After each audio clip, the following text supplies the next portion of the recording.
down on the game as I thought I would be. Now 10-7, same score as that godforsaken Thursday night game between Denver and Las Vegas. I kind of cursed that. Remember, I brought that up last week. But regardless, I actually did have fun watching that game because it was a battle of field position and, in my opinion, a battle of wits. And I really thought Sean Payton failed at that.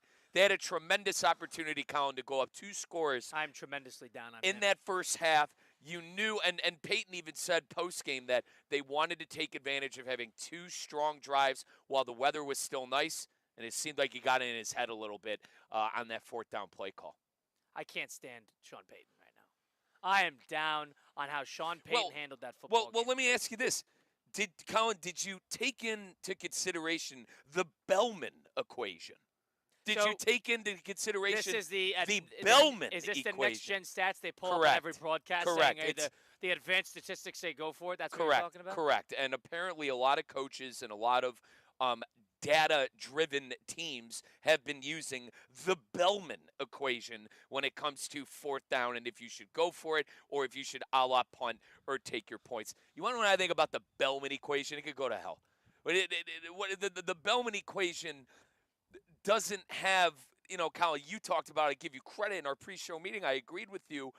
It doesn't have the momentum side of things. It doesn't track it, no. Or pressure, right? Like, if Sean Payton, he went, and obviously folks are talking about the first half, the first quarter specifically, when the Broncos had a chance to go up 2 scores very early in the game, and they were unable to do it. And all hell broke loose after, by the way. You had the chest pass turnover by Stidham, which led to the touchdown for the Patriots. I'm with you. I'm kind of with it going for it on 4th down as long as it's the right situations. That was not the right situation with a backup quarterback and a chance to go up 2 scores on your home turf in a game where weather was going to decide most of the game. I agree with you. I'm down on Payton. There is a rare amount of circumstances in which you could sit there in the first half of a football game and say, we should go for it. There is a very minute amount in the playoffs when you're playing good defenses and points are hard to come by and it's important to stay on the board. It's important to just get as many points as you possibly can. Sitting there in the first half and trying to rationalize, going for it on 4th down at any point in the first half, in my opinion, and more often than not, is ludicrous. You saw it time and time and time again with the Chicago Bears. You saw it with the Jacksonville Jaguars. I was about to say. You saw it with a number of teams throughout the entire postseason where they just get burned and burned and burned. And even if they don't get it, or if they do get it and end up not scoring, you sit there in the 4th quarter and you do the mental math thinking, boy, would it be nice to have 3 extra points right now or 6 extra points right now. It was the difference in the game, too. I mean, you lost by 3 points on your own field. Can Sean Payton, there's something to be said. We've talked about it before, but there is something to be said about the arrogance of these offensive-minded coaches in the NFL. And McVay deals with it. Shanahan used to deal with it. He's sort of settling in. But Shanahan dealt with it. Ben Johnson, I do not need to say more. Dan Campbell has killed himself countless times again. They have burned the team in terrible situations by going for it in bad spots. Go down the list of all of these offensive-minded coaches who go for it when they don't need to. The Packers have dealt with this. The Dolphins have dealt with this. And Sean Payton, yet again, has gotten so arrogant to the point where you trust your offense overall. Your defense has basically pitched a shutout. They basically pitched a shutout throughout the entire game. Let's give them a little credit. Outside of that 1 field goal drive, they were stout throughout. Point being, whole season long, too, if I could add quickly. Excellent.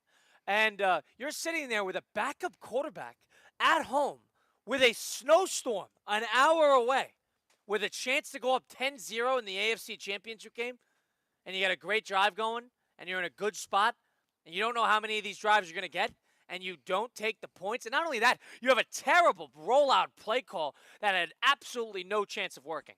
I am out on Sean Payton. Terrible, terrible, terrible coaching. And the blunders are just, it's so predictable when these offensive-minded coaches who are just on their play sheet and they're not worried about the flow of the game, they're not worried about momentum, they're not worried about how the players feel about this. They're just worried about statistically the best type of play to call in a 2nd and 4, and then a 3rd and 6, and then a 4th and 2 in plus territory. They're all worried about that, and they got the stat guy behind them feeding them statistics. And outside of that, they're not worried about momentum. They're not worried about the feel of the game. They're not trying to, play conservatively in some capacity. They are doing absolutely nothing right. And Sean Payton gets burned again because you're sitting there 10-7 for the entirety of the second half thinking, boy, would it be nice to have 3 points. Yep. And it was one of those games where they couldn't get anything going, and you couldn't blame them. It's hard to blame a team playing in a downpour of snow to not getting anything going offensively. It's hard to blame them. But you're sitting there thinking, when it was right there in front of you and all it needed, then you're relying on a turnover if it's tied. If all you needed was 3 points and you had it in front of you and you're trying to get cute and you're trying to be a hero, that's where you get burned. And what I think is even worse, all right, you went for it, great. But you mentioned it was a horrible play call, too. It was a miserable play call. What do you expect Stidham to do there? It was a miserable, and I give credit. Who is Stidham supposed to be? I give credit to the Patriot defense because Sean Payton talked about this after the game. He knew what defense they were in. That's why he called the timeout originally. Right? Remember, they lined up, and he didn't like what he saw, and he called a timeout. And we found out in the post-game press conference, Sean Payton said we were supposed to run the football. I forget the word that he used, the play that they have, but apparently it's the best run play that the Broncos had on their play sheet all season long. So it come to find out post-game, he had the right play call originally, called timeout, and then he made the wrong play call. Just completely self-incriminating himself even worse. I agree. We're all in agreement. Peyton messed up not taking the 3 points and making it a 10-0 ball game. But my God, you called a timeout, and that is the play call that you came up with, your backup quarterback rolling out, and I can't do it. I can't do it. And trust me, I would take Sean Payton on my team tomorrow. All right? For the record, I have a miserable fandom, okay? My team's looking for a coach. I would take Peyton on my team tomorrow. But it seems like when you get into some of these situations in the nitty-gritty, something happens with Sean Payton. Now, listen, the Saints a couple of years ago, we could sit here and talk about the pass interference call, fine. But Sean Payton, outside of the 1 year where, in my opinion, got a little bailed out by a little black magic in the Super Bowl and the onside kick, all right? If you don't have that onside kick in that Super Bowl, what conversations are we having about Sean Payton? Maybe being an all-time phony, okay? But yesterday was a direct indictment on Sean Payton and his ability, I think at this point, to call plays and the ebbs and flows of the game. We've seen this all year with the Broncos, I feel like, too. And granted, they've been able to win these games. They were able to win those games, those close games, one-score games on Sunday. Colin, they went into the game 8-1 at home, just beating Josh Allen. They were due. They were so damn due, and it's crazy to me that Peyton got in his own way. It's not like, man, didn't go our way. We made the right moves. No, could have been a 10-10 ball game if you would have played your cards right, and maybe a possible overtime in a snowstorm. I'm with you. I'm tremendously down on Sean Payton. I feel for Bronco fans today. My God. Not that they deserved to win the game, but that game was so takeable. It's hard to put into words how takeable that game was. Yeah, numerous times. Missed field goals in the game, too, on both sides, the Patriots and the Broncos. But, God, you left 9 points on the board. You had the two missed field goals. And you talk about momentum, brother. I am with you. Imagine going up 10-0 in the first quarter. That changes not only the next Patriot drive, it changes the Broncos. Because remember, after that 4th and 1, they didn't get it. Patriots went out, they got one first down, and then they got stopped. And you felt good about it. But then the next drive happened, and that's when the chest pass turnover, which I actually thought was incomplete. But the point being was it was a turnover, and it basically gift-wrapped the Patriots a touchdown. Maybe that play happens if they're up 10-0, but I'd like to consider the fact that they're playing conservatively the rest of the way if they're up 10-0. Now, they're playing the field position game the rest of the way up 10-0. Now, something I will give Peyton credit is owning it in the press conference. There's no other solution. You can't pin your backup quarterback under the bus. You can't do that. A lot of the times these guys hide behind other people. I do give him credit for saying, hey, I should have stuck with my original play call, and we should have done that. That's how we should have had things. Let's take a listen to what Sean Payton had to say post-game after his coaching blunders in the 10-7 AFC Championship loss. Well, we ended up in a 6-1 front. They ended up playing in a heavy 6-1.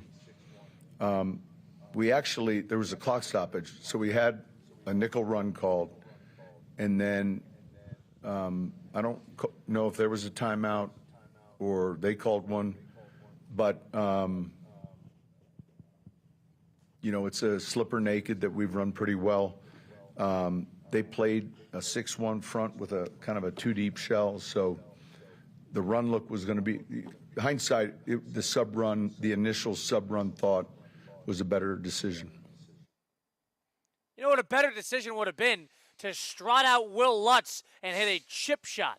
That's would have been a better decision. Well, Kyle, you're not taking into consideration the Bellman equation. Yeah. I think this league has completely gone data crazy. It's gone You're analytical. 100% right. It's gone way too analytical. No feel. There is no feel in these games. They have no feel.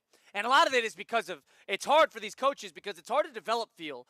The coaches that are have savvy feel moments. Tomlin's always been pretty good with feel. But point being is Andy Reid is excellent with game feel. It's the type of situation where you have these coaches who I know these two are experienced in the case of Peyton and McVay, but you see it all around the NFL. These guys are so new and they sell these owners on the idea of most optimal and the highest percent chances and this and that and the other. At the end of the day, coaching is about feel. It is about understanding the feel of the game and knowing when momentum hits, when we need to calm down here, we need a slower drive, we need a faster drive, we need quick points, anything on the board would work well, we need to establish the run. A lot of that, it does not go into account in these statistical data points that they all put up. And I'm sitting there thinking it's the most obvious field goal call of all time. And I know Sean Payton said he made the wrong play call. You made the wrong call, period. You should have struck out the unit and had a 10-0 ball game kicking off the ball again.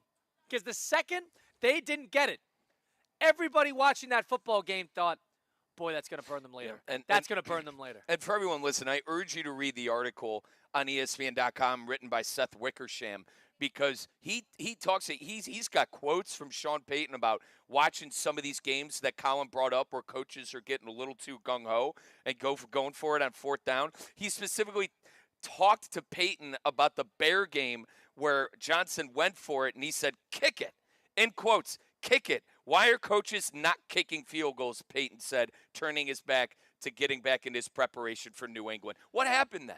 Like, what you're just, you saw Ben Johnson give up two field goals. Yeah. And it could have been 17-16 in the fourth quarter when he's at the 5-yard line, and he would have had a chance to kick to win if he played his cards right, but instead he had to go for it on fourth down, get the ball back. I know he ended up forcing OT, but he could have won the game. Yep. Could have won the game. And I think something you're totally correct about are coaches like Andy Reid and Mike Tomlin. It's a bit of the old guard. And they've been there for so long. They had the feel. And that's why I'm on Peyton's you-know-what today. He's a part of that old guard. He's a part of the Mike Tomlin, the Andy Reid, the John Harbaughs of the world. The older guard of coach that has seen success and that has won Super Bowls. That's a rookie-level mistake by Sean Payton, in my opinion. And for multiple reasons. You decided to go, Colin, believe it or not, I could live with them going for it if it's the right play call and it's the right thing. I could live with it. It's the right call to kick a field goal, yes. But at the same time, I could live it. I am on his tail today about the play call. That is what you came up with. I would prefer you take the points. But if that's what you came up with on a fourth and a rollout with their backup. Blew up before it even started. So bad. And he is a part of that old guard of coach that's supposed to be experienced and is supposed to be calm and composed in these moments. Bad look for Sean Payton on all fronts. And the weird thing is about Denver, like, Stidham did absolutely nothing after the first half. After the first quarter, really. Expect? And, but it was one of those situations going into the game where Bronco fans, what would they expect? They probably begged for 2 or 3 good drives. I'd make the argument that Stidham did that. 2 or 3 good drives. He did not have a great game. He did absolutely nothing in the second half, and he didn't give them a chance with that terrible deep ball at the end of the game where they had nothing going and threw an interception. My opinion, they were not scoring at any point in the second half, and it was very obvious. And the run game was hard to watch. You couldn't move the ball. It was a little backyard football-esque. It was sort of one of those games where you're thinking, boy, it'd be nice to play this game in a dome.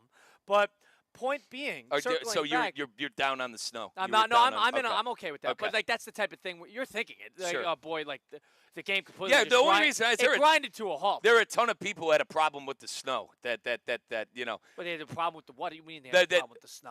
What I was seeing, at least from a couple of coworkers that I used to work with up in Cleveland, It's you want to see these guys compete at the highest level without any. They were begging for a dome. Let's just put it that way. They were begging for a dome. Like that is football. If football isn't snow and field position, a battle of wits, what do you want? I think you got the wrong sport. Yeah, go watch right? the 7-on-7 Yeah, tournament. I think and that's what I responded back. I said, brother, I think you got the wrong sport.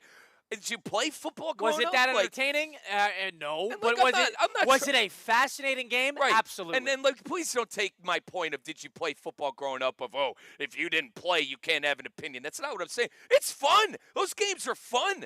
I don't know. I love playing in the snow. You get frustrated watching it, but that's part of the game. I agree with that. Okay. We'll circle back to that. But the point I was trying to make was Stidham gave you 2-3 drives. You had an opportunity to go up 10-0. The whole goal of the game was to force a defensive turnover. They didn't. They were not able to really do that, and that was the whole goal of the game. So if you want to pin it all on Stidham, you got another thing coming. The defense couldn't force turnovers, and they needed to force. But outside of that, they stopped them every chance they got. The Patriots did absolutely nothing offensively outside of a couple runs by Drake May, which basically 3 runs won the game. The 3rd and 6 turnover. With 2:11. Kyle, you could argue the turnover. Right, absolutely. Killed them. Sure, but it was the 3-point play. Remember, the only scoring drive they had all game, outside of the one where they had the ball was at the 20-yard line, was the 16-play field goal drive in which Drake May, basically the whole chunk of the drive was a 30-yard run from May. That play and the 3rd and 6 to end the game on when there's 2:15 to go. At the sideline. Right, on 3rd and 6, and earlier in the game. And then the QB draw to score a touchdown. Those 3 runs won the Patriots the ball game. And the thing is you look at the antithesis of that, where the Rams-Seahawks game, they were scoring, it was up and down, 500 yards of offense on both sides. It was just a bizarre yin and yang of how football can be played that we saw in the championship games. And you sit there thinking, boy, like we said coming in, the Patriots are so beatable. Yep. They are begging to lose, and it sucks because it's so akin to a couple Brady years. And I'm not saying this is the Brady years were undeserving. Drake May had as bad of a game throwing the football as anybody's ever had in a winning playoff performance we've ever seen. I mean, they had one of the worst schedules in the regular season and followed the yellow brick road in the playoffs. And they scored the least amount of points on a Super Bowl run, basically since the 2000 Ravens and the 2007 Giants. Mind you, both won, but they were both carried by stout defense. Yeah, I mean, you run into the khaki pants Harbaugh. They're uncompetitive. The divisional round, C.J. Stroud plays them out of the football game in the first half, and arguably Texans still had a chance to win that game. Like you said, Patriots begging to lose. And then the garbage we saw – not garbage, let me rephrase. The performance we saw in bad weather from Denver's offense with a backup quarterback. You think that – and it's listen, hard to respect it. It is. It's hard to respect and I guess – and thank you for saying that because I'm kind of at a loss of words. I guess what I'm trying to say is I really do think Seattle's going to steamroll, but we got a week and a half to talk about the Super Bowl. It's very bizarre to think that not only for a matchup, the Seahawks, I believe the number that initially came out was 3.5 in favor of Seattle, and it ballooned another point or 2 up in favor of Seattle just because of how much people think that Seattle is going to blow the doors off of New England. New England has flirted with death every game this postseason. And you know what? They played – the thing is, the one game they needed to have a turnover, they played mistake-free football for the most part. And it was the game against Houston where, Houston had every opportunity in the book with 4 turnovers and, May 5 fumbles. It's very – very annoying to watch because I can't stand the Patriots. I really can't. Even with May, even with Vrabel. It's a franchise that has had way too much success. They have had so much fortunate circumstances fall their way, whether it's the D Ford offside, whether it's the Jacksonville game, whether you want to go all the way Seattle back. Championship, The last Seattle time these Championship 2 teams. with Malcolm Butler. Geez. And the Ram Patriot game in the Super Bowl where Brandon Cooks makes the drop in the back of the end zone trying to tie the game. Goff. Oh, gosh, it just time and time again. Do the Patriots get fortunate? The Tuck Rule game. Yep. Took Vinatieri the first 2 times. I mean, it's just been the namesake of this. They have it's exhausting. The most the Patriots are exhausting. Fortunate Correct. circumstances that any team could possibly have. And it is unbelievable to see because you saw it in real time yesterday. Again, you're coming out of that game thinking, boy, did the Patriots get lucky. They're lucky that they played 24 teams would have beaten the Patriots yesterday. Yep. And Colin, it's been like that for a while now. For the last 3 games, I could argue it's been like that. And that's why, the khaki pants, old cheater Harbaugh, shame on you. 3 points. That was, a lot of people picked the Chargers to win that game. And then the Texans with their amazing defense, damn quarterback gets in the way. And then all of a sudden, Bo Nix blows out his ankle. Didn't look like his ankle was injured after the game, by the way, in post game. The thing the thing that drives me crazy, and the way Sean Payton talked about it, is it sounds like after the Patriot-Bronco game, that he was under the impression he knew weather was coming. He knew that the snowstorm was coming, and he knew offense would become a problem at some point in the second half. If you knew that, if your meteorology reports, and I guarantee every team has one, if the Broncos meteorologist guy, I know it's Colorado and the dicey weather all the time, if they knew that something was coming in that second half and they still wanted to get cute and risky and go for it 4th down instead of capitalizing on points, if they knew that a blizzard was coming, it is complete and utter malpractice. Yep, and I'll leave you with this from the Seth Wickersham article. That left 4th and 1 and a familiar decision. Denver had gained yardage on every play on the drive, and at that point, its defense forced 3 punts. Doesn't matter. And listen, this is what Peyton told Seth Wickersham later on. I wanted 14-0. A 10-0 would have been great too. All right. What I mean, I understand. You just understand the moment. You have a backup quarterback. You're at home. You've surprised everybody early. You snuck out a touchdown drive before the team settled in. You have a great defense who has pounded the Patriots' offense. They have done nothing offensively. You're at a home field. You're going to play keep away, and there's a blizzard coming in an hour. Yep. Come on. Getting arrogant. It's arrogance. It's arrogance. You think your offense can beat any defense in any given time. A lot of coaches have that plague. It was a bailout. It was a bailout. And once again, the Patriots are on, like you said, you went through all the years and everything. Once again, this franchise is on the other. And maybe we're Patriot hating. Fine. You can call us Patriot haters. I don't care. How can you not? Once again. How can you not? Once again. They played 3 top 5 defenses. Fine. Played good defenses. But they did absolutely nothing offensively. May, outside of those 3 runs, did nothing in the game. Did nothing in the game. I'm kind of hoping Darnold and them blow. Here's the thing. If you see the Sam Darnold that you saw in that game against the Rams, they're going to blow the doors off. It's a magic thing. Don't watch the Patriots. But Colin, they're going to watch the Patriots be in that game. I agree with you. You're probably right. You're probably right. Seattle is great, and maybe it's like the Eagles Chiefs where they just start to run it up on them, and you realize they're outmatched. But, with that team, their 2 running backs, the receivers, the defense. If Darnold has a masterclass like he did against the Rams, where he really didn't make a mistake, he doesn't need to play like that either. He needs to play. He could play 225 yards, 2 touchdowns, 0 interceptions. He does that, they win the game. And I guess the bigger point I'm making here, if Darnold plays like that, they blow the doors off of that New England team. I agree with that. Their offense, no doubt about that. New England's offense. That game's over in the second quarter.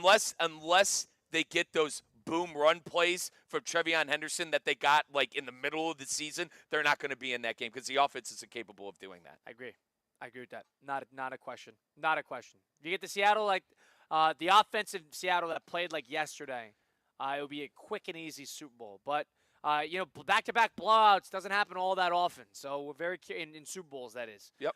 So very curious to see how that goes. Nonetheless, 888-760-3776, number to get into the program on Russo and Rizzo. Mike Rizzo, Colin Russo, live from the SoFi Center. You got TGL tonight, Boston versus Bay Area. Going to be tonight on ESPN, so stay tuned for that. TGL, we're going to be live outside till 7 p.m. We got a couple guests later on. We still got to get into the NFC Championship game. But we know Patriots moving on, as lucky of a team, as lucky of a franchise as you could possibly imagine. 888-760-3776, number to get into the program. Are the Patriots capable of winning it all to you, or is this as phony of a team as you can imagine in postseason play and in possibly making the Super Bowl? Mike Rizzo, Colin Russo, live from the SoFi Center. It is Russo and Rizzo. We'll go to the phone lines, 888-760-3776, number to get into the program. Christian Catt, our producer today. Christian, who do we have today? We got John and Jensen calling on it. Johnny with all the screens, my man. Hi, John. What's up? Hey, how you remember, man? That's awesome. I appreciate that. So, of course, look, man, as much as I'd like to hate on the Patriots as a longtime Jet fan, you have to admire a franchise that just knows how to put together a true-to-form winning football team. Like, they beat me into submission, man. Like, Brady had years where he wasn't putting up stupid numbers. They just played team football. This is the same thing. This is Rabel putting the same thing together. Yeah, I agree with you to the sense that they do exactly what they need to win the game. And going into the game, they need to just have a couple extra possessions and capitalize on a defensive turnover. I agree with you. Does this not tire you, though? Are you not sitting there thinking, boy, are they as fortunate as any? It's admirable. Like, how come teams like the Browns, franchises like the Raiders, the Browns, the Jets can't figure out the recipe, right? It's obviously the Patriots have a recipe for success, and these other franchises just wallow in disgrace year after year. So, but I do want to make a mention, and I think they're going to talk about it because 2 weeks in between games. Sam Darnold's history against the Patriots has to be a topic of conversation at some point. Coming from a Jet fan. Yeah. Appreciate the call, Thanks, John. And quickly. Jason in West Palm joins us now on Russo and Rizzo, 888-760-3776. Welcome on in. What do you got for us? Hey, Russo and Rizzo. Anybody who thinks that the snow or the weather is a problem in football shouldn't be watching football. 1,000%. I agree. That is the way that football was played. I like the mud. I like the jerseys. I like when it gets wet. You have to be out there and you have to battle the elements, and that is 100% tough, hard-nosed football. And the AstroTurf and all the fake fields is causing more injuries and not giving you a true aspect of what the athletes can do. So, Jason, you're down on the teams that play in domes and in these set environments? Not down on them, but to recreate the entire sport around not having real elements to deal with is not the way that the sport should go, because we have enough problems dealing with every single thing with the rules and the referees and everything. Let them play a real sport outside. That's what it was built on. Yeah, and I made the point of, listen, playing football growing up, it being my favorite sport, we loved the snow games. That was something that I relished playing in, and it was just a lot of fun. Now, I sit here, we've kind of ruined the college, like in the college football sense, a lot of these games are in domes, and the take is, hey, we know and are going to find out who the best team is if these games are played in domes. I'm kind of down on that take too, Jay. Appreciate the call. Thank you for chiming in. 888-760-3770. That's a good point about the college thing. How often do you see true college weather games? Right. And the SEC, granted, it doesn't exist. The regular season ends at the end of November. And like, my thing is, it doesn't exist in the SEC. Like, you get it in the Big Ten, you get it in some version of the Big 12. But the SEC teams, they're usually, 60 degrees, unless it's a torrential Florida downpour or like an Alabama or Georgia downpour. You're really playing on 60 degrees and or turf with a lot of these games in neutral sites. But Kyle, I can't sit here and critique this. You know what? I'm going to call him. He's a good buddy of mine. He don't care. Anthony Lima. He works over 92.3 to fan in Cleveland. A good buddy of mine. He had an interesting tweet. I just disagreed with it. He wanted to see the best of the best. He can't stand the snow. He doesn't think the true winners. He doesn't think the true winners comes out of the snow. And he'd have no problem coming on and debating it. That's not how I watch football. I love the snow games. I grew up playing football and playing in the snow. It was some of my favorite moments I had playing the sport that I loved. I'm down on that take. We're Absolutely down on Sean Payton and the Denver Broncos and how they made decisions in yesterday's AFC Championship game. 888-760-3776 number to get into the program. We go to Wellington. David in Wellington on the program now. David, hello. What's going on? Hey, guys. So I hear your point of view about whether Sean made the right decision, but let's step back. Think the day before when Sean's putting together a game plan. He's saying, the over-under here is 42. We're not going to put 21 points on the board with this backup quarterback. Sean's saying, if I can get 2 touchdowns and maybe a field goal and my defense is really good, I might beat him. So now he's up 7-0, and his team is marching. He still thinks he's going to need 2 touchdowns in this game to beat these guys. And he says, I can maybe go for a touchdown with 4 yards to play, or I can hope that later this backup quarterback is going to drive all the way down the field and get a touchdown later in the game.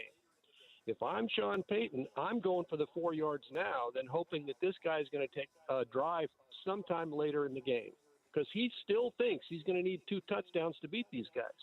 Now, let's talk about the snow. If he can get 2 touchdowns, the snow is a huge advantage to him now, because he knows nobody's going to score later. Now, he doesn't know if the snow is going to come in 30 minutes or it's going to come down in the fourth quarter. He doesn't know. But the game plan says he needs 2 touchdowns to win the game. You want to march down the field 70 yards, or do you want to try and get it in 4 yards? I think he's thinking that. So you're okay with them going for it, but bad play call. Am I getting that sense here? Yeah, because his game plan said he needed 2 touchdowns to win the game. But what about going up? But let me stop you there, partner. What about going up 2 scores at home? What's really the difference between 14 and 10 when you go up 2 scores at home with the snow coming? If I could press you a bit. If he believes he's going to need 17 points to beat these guys, the touchdown, the field goal is interesting, but he still believes sometime later in the game he needs another touchdown to win the game. That's his game plan. He has to stick with his game plan, guys. He has no reason to believe he doesn't go into the game plan thinking that he can hold this team to 10 points. That's his game plan. Now, David, I want to keep you with us. Good call. And one thing I want to add on to this is, yes, the game plan was 14. You got to take one thing into consideration. It was the first drive of the second quarter. So, yes, you need 14 points to beat them, but the idea that this game was ending, this was about punching them in the mouth and then playing keep away. I think you would agree that that was the game plan going in. The idea was to get a lead and then somehow protect it. In my opinion, and to what Mike said, wouldn't it be more valuable to make it a 2-possession ball game when you have a backup quarterback who you don't trust? If it was Knicks and the snowstorm was coming, I'd understand. I think the game plan wouldn't even change. I think it would be get 2 touchdowns and play keep away. But the fact is that they had a backup quarterback who hadn't played in 2 years, and you're almost surprising the Patriots with every drive you have with him. Wouldn't it make sense to get the points, capitalize right then and there, and worry about next time when the next time comes? No, because he believes he's going to struggle. He says, I'll be lucky if I can get this backup quarterback to score 2 touchdowns in this game. If I can score a second touchdown now, I'm shocked, because I really don't. He says, I'm going to really work hard to get 17 points in this game. David, if it's 2 possessions, it's the same thing. Yes, it's hard to get 2 touchdowns, and sometimes you have to make the decision that, hey, we're lucky to be in this position with a chance to go up 2 possessions. You can make the same argument about getting the 2 touchdowns versus making it 2 possessions. It's the same concept, other than the 4 less points. The idea was, wow, we've really stolen a 2-possession lead here. That is valuable. That's the possession I have. I understand your point, though, David. Your thoughts? No. I think you're missing one point here. He says, I'm going to need 1 more touchdown in this game. I can try and score a touchdown by getting 4 yards, or I can try and score a touchdown later by driving 70 or 80 yards. Which has the higher probability with a backup quarterback? Well, David, I just don't. Quickly, and 2, I don't think there's much difference between 14 and 10 in that game, David. Well, and one thing you had a consideration: Drake May fumbled the ball 5 times last week, and he threw an interception. So he had 6 turnover-worthy plays. Part of the game plan was to turn them over too. Would you agree? Yeah, but the game plan was, I'm sure the game plan was, if I can put 17 points on the board, I got a shot. I am never putting 21 points on the board. But if I can get 2 touchdowns out of this guy, I am feeling really lucky. He was 4 yards from getting that second touchdown. He's thinking, I just can't count on him driving 70 yards at some future point in the game. He's a backup quarterback. Appreciate the call, David. Thank you so much for chiming in. That was David in Wellington, by the way. So one thing I would say to close this out here, and then we'll go to break, is you could do the same. Part of the game plan was turning them over. Yeah, and I don't think they don't have to drive 70 yards. They have to drive 20 yards when they get a turnover. You're right, and in a game like that, I don't think there's much difference between 14 and 10 when points are going to be a premium. It's possessions and being up 2 scores. Now, Colin, before we go to a timeout, let me tell you about my good friends over at Flagler Credit Union, because they are the team that I trust with my money. Folks, when I moved down here to Palm Beach County, I needed a bank. I needed people that I could rely on, and that's my friends over at Flagler Credit Union. Union. Flagler is that local name that you all know. They got 4 convenient locations all across Palm Beach County: Boca Raton, Lake Clark Shores, North Palm Beach, and West Palm Beach. Flagler Credit Union is the official credit union of Florida Atlantic Athletics. And folks, if you need to get some money, if you need to take out some money, you need to borrow some money, you got kids at school, you got kids in college, whatever it may be, if you want to take some money out to get that car you need, to buy that home, to make home improvements, Flagler Credit Union can give you a better deal than most because they're a non-for-profit cooperative. I have a personal checking account with Flagler. They have business checking accounts. Go get started with my friends over at Flagler Credit Union. That local name, Flagler Credit Union. 888-760-3776. We'll take some more calls on that AFC Championship game. Got a lot more to do. It's Russo and Rizzo on ESPN 106.3. The 4 p.m. hour on ESPN 106.3 is served by the Delray Beach Open. 140 miles per hour aces, parties, and all the good vibes. Get your tickets today at DelrayBeachOpen.com.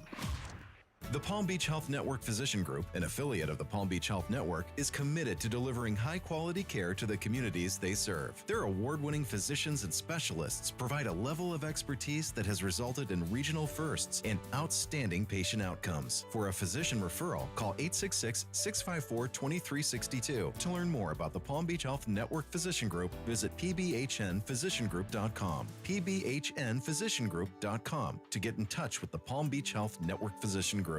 Hey guys, Mike Rizzo here. I know you're moving soon.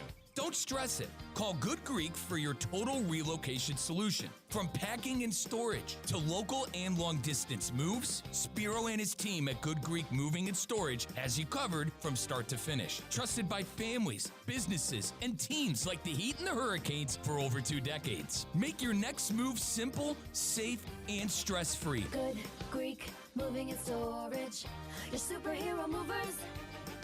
Every athlete you see competing in the College Football Playoff National Championship had to find the right path to get there. At IMG Academy, helping student athletes find the right path to the next level is part of the game plan. From a world-renowned boarding school that develops student athletes every day, to premier sport camps where skill is honed and elevated, IMG Academy prepares student athletes for the next level, on and off the field. And through IMG Academy Plus, student athletes anywhere can receive unmatched college recruiting support or even a personal remote-based mental performance coach. Start your preparation with IMG Academy.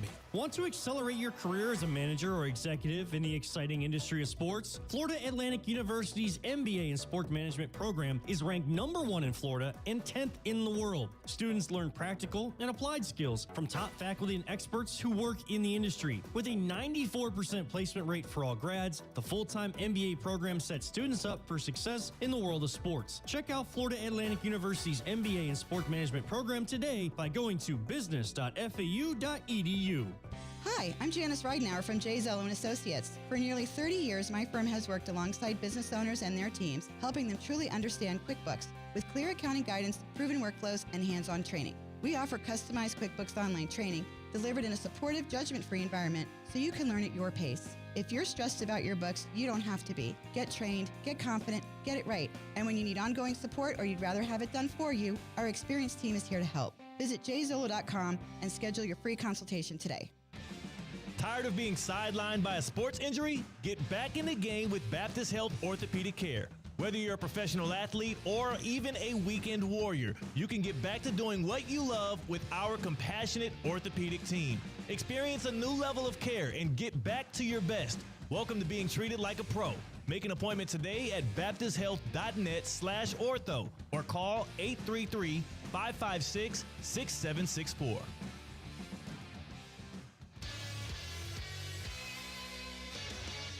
When a trophy is raised, it can feel like the season's over. But on the ESPN app, it never really is. Because with more than 47,000 live events, plus originals, highlights, and coverage from every corner of the sports world, there's always something to dive into on ESPN. That's no off-season, just everything a fan needs to keep going. Always in season, get all of ESPN, all in one place. Download the ESPN app on your TV or phone today to get involved. Funnel cake. Rise. Farm animal. Wake up, South Florida Fair.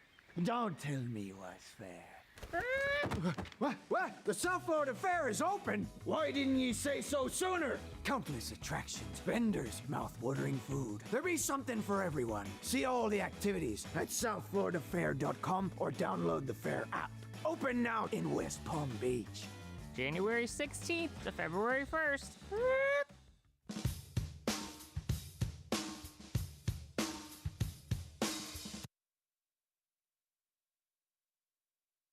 Let's get back to the Anajar and Levine Accident Attorney Studios. This is Russo and Rizzo on ESPN 106.3. Russo and Rizzo, ESPN 106.3. AFC title game. A couple people are on one side. David in Wellington chimed in and said that he thought that Sean Payton thought he needed to steal 14 points, and Right. 14 points was the number he was trying to get to. How many times is Jarrett Stidham going to get into the opposing red zone? To that, I understand the point, but some people are on one side of him going for it on fourth down early in the second quarter and sort of giving away his momentum in the game instead of kicking a field goal. I lean on the other side that this has plagued coaches all postseason long, and it plagued them again, that you need to take your points, and you're going to be sitting there in hindsight 2020 in the fourth quarter thinking, boy, oh boy, it would be nice to have three.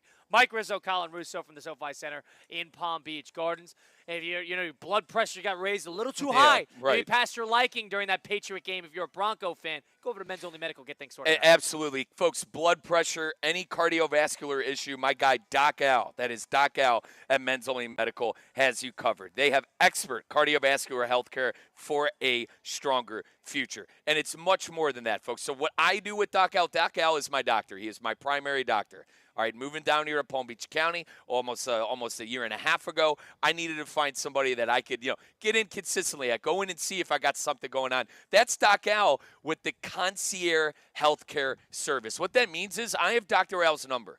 And if I got something going on, I could call Doc Al. It's not waiting on an operating system. It's not going through, a godforsaken website or getting, having to wait a month before I could get in and see the doctor. I could get in as soon as that day. I'll never forget the first time I ever experienced the concierge healthcare service was when I had something going on with my toe. Folks, as Colin knows, big runner. All right, I run 3 miles 5 days a week. Love doing my 5Ks. I had something going on with my toe. I said, Doc Al, when can I get in? He goes, Riz, can you come in today? He could have got me in as soon as that same day. Now, it's much more than that, though, too, because it's a men's health clinic, a one-stop shop for all of your needs. There are plenty of women's health clinics around. Women, I apologize. This is not for you. We are not letting you in the door over at Men's Only Medical because it is for men. You got hundreds of women's health clinics out there. All right, this is for men. This is for the boys. Weight management and nutrition, hair loss solutions, skin assessment. I mentioned the cardiovascular healthcare service that they got too. Go see what Doc Al can do for you. If it's as simple as I need a new doctor, I need a new primary, perfect. Or if it's any of those things that I mentioned. Dude, and the hair loss solutions, you should see some of the before and afters that Doc Al has for you. That's Men's Only Medical on North Dixie Highway, mensonlymedical.com for more information. Go in and see him in person. Go see Nursey and Doc Al and tell him Riz sent you. Colin Russo and Mike Rizzo. AFC Championship game 10-7. Patriots move on. On the other side of things, the NFC Championship, the Seahawks move on past the Rams 31-27. 888-760-3776. Patriots are moving on. Do you like the Patriots in the game? Do you think they deserved that game? Absolutely Do you blame not. Sean Payton for not going for it on fourth down? Who cost him the game? Do you think Stidham cost him that game? It's hard to blame him. But here's the thing. He put up 10 points in a quarter and and a half. 7 all right? points. Not great. But it should have been 10 is what I'm saying because you should have took your points and went up 2 scores at home. They missed 2 more field goals. I don't think he's the reason they lost the game. The interception, you could argue that they were never driving down the field, guys. No one did that.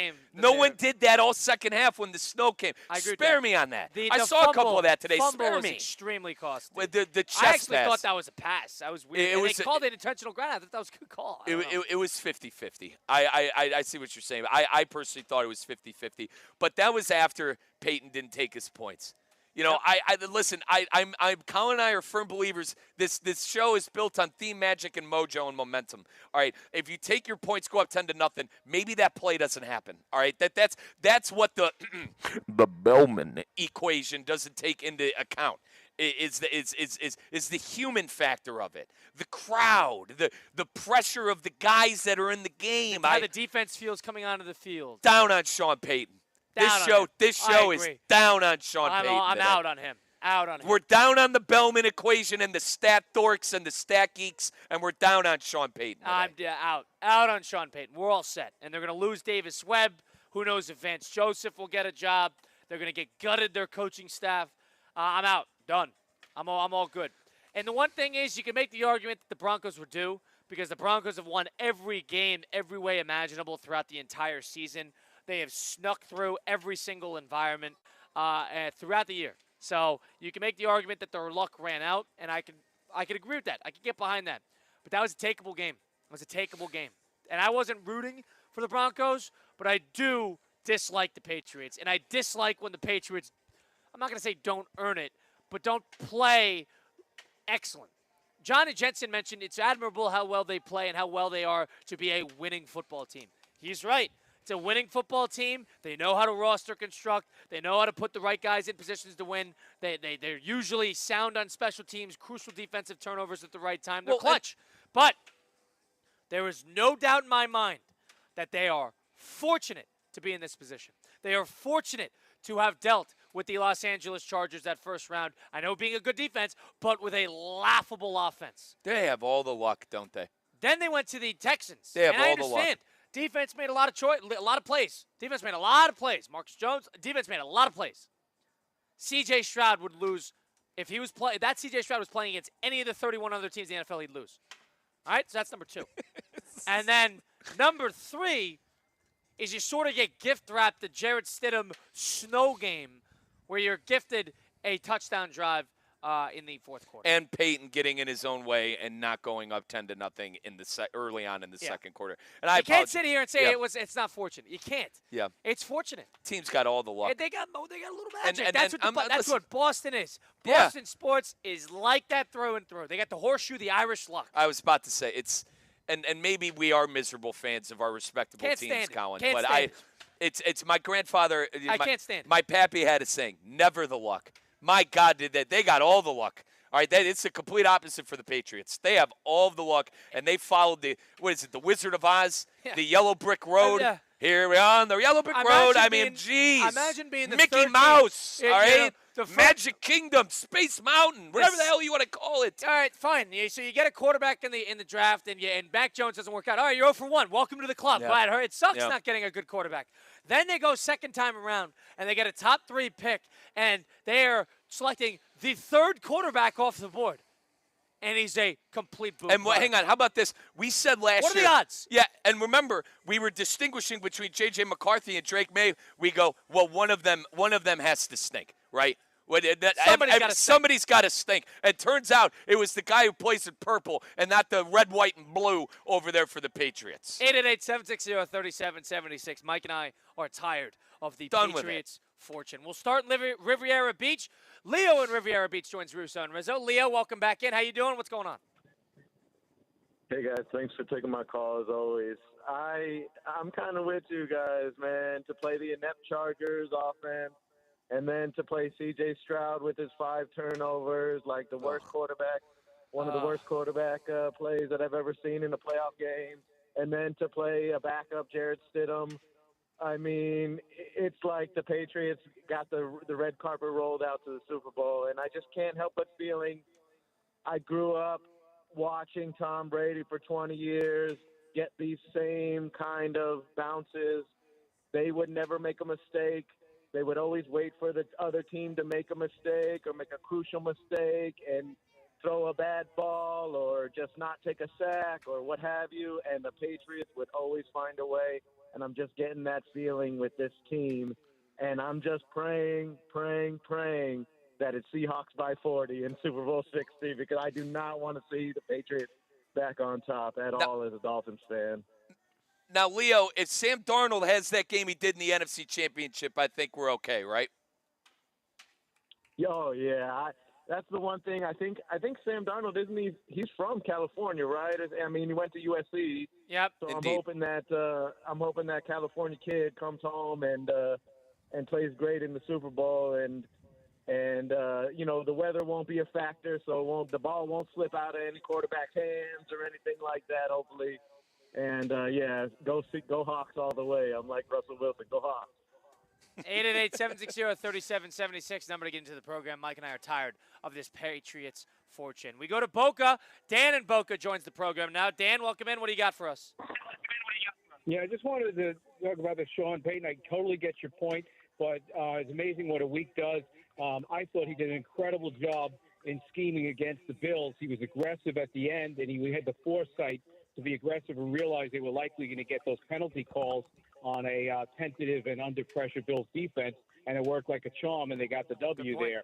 And I'm a diehard Jets and Browns fan, so I would love to have him as a coach. I'd take any Sean. I'd love for them to have Sean McDermott. But I just think it was tough with the weather and everything, and he had a tough toe to go. Hindsight's 20/20 in the lot. Dan, do you agree with the call to go for it in due time, in real time? Did you agree with him to go for it on that fourth down?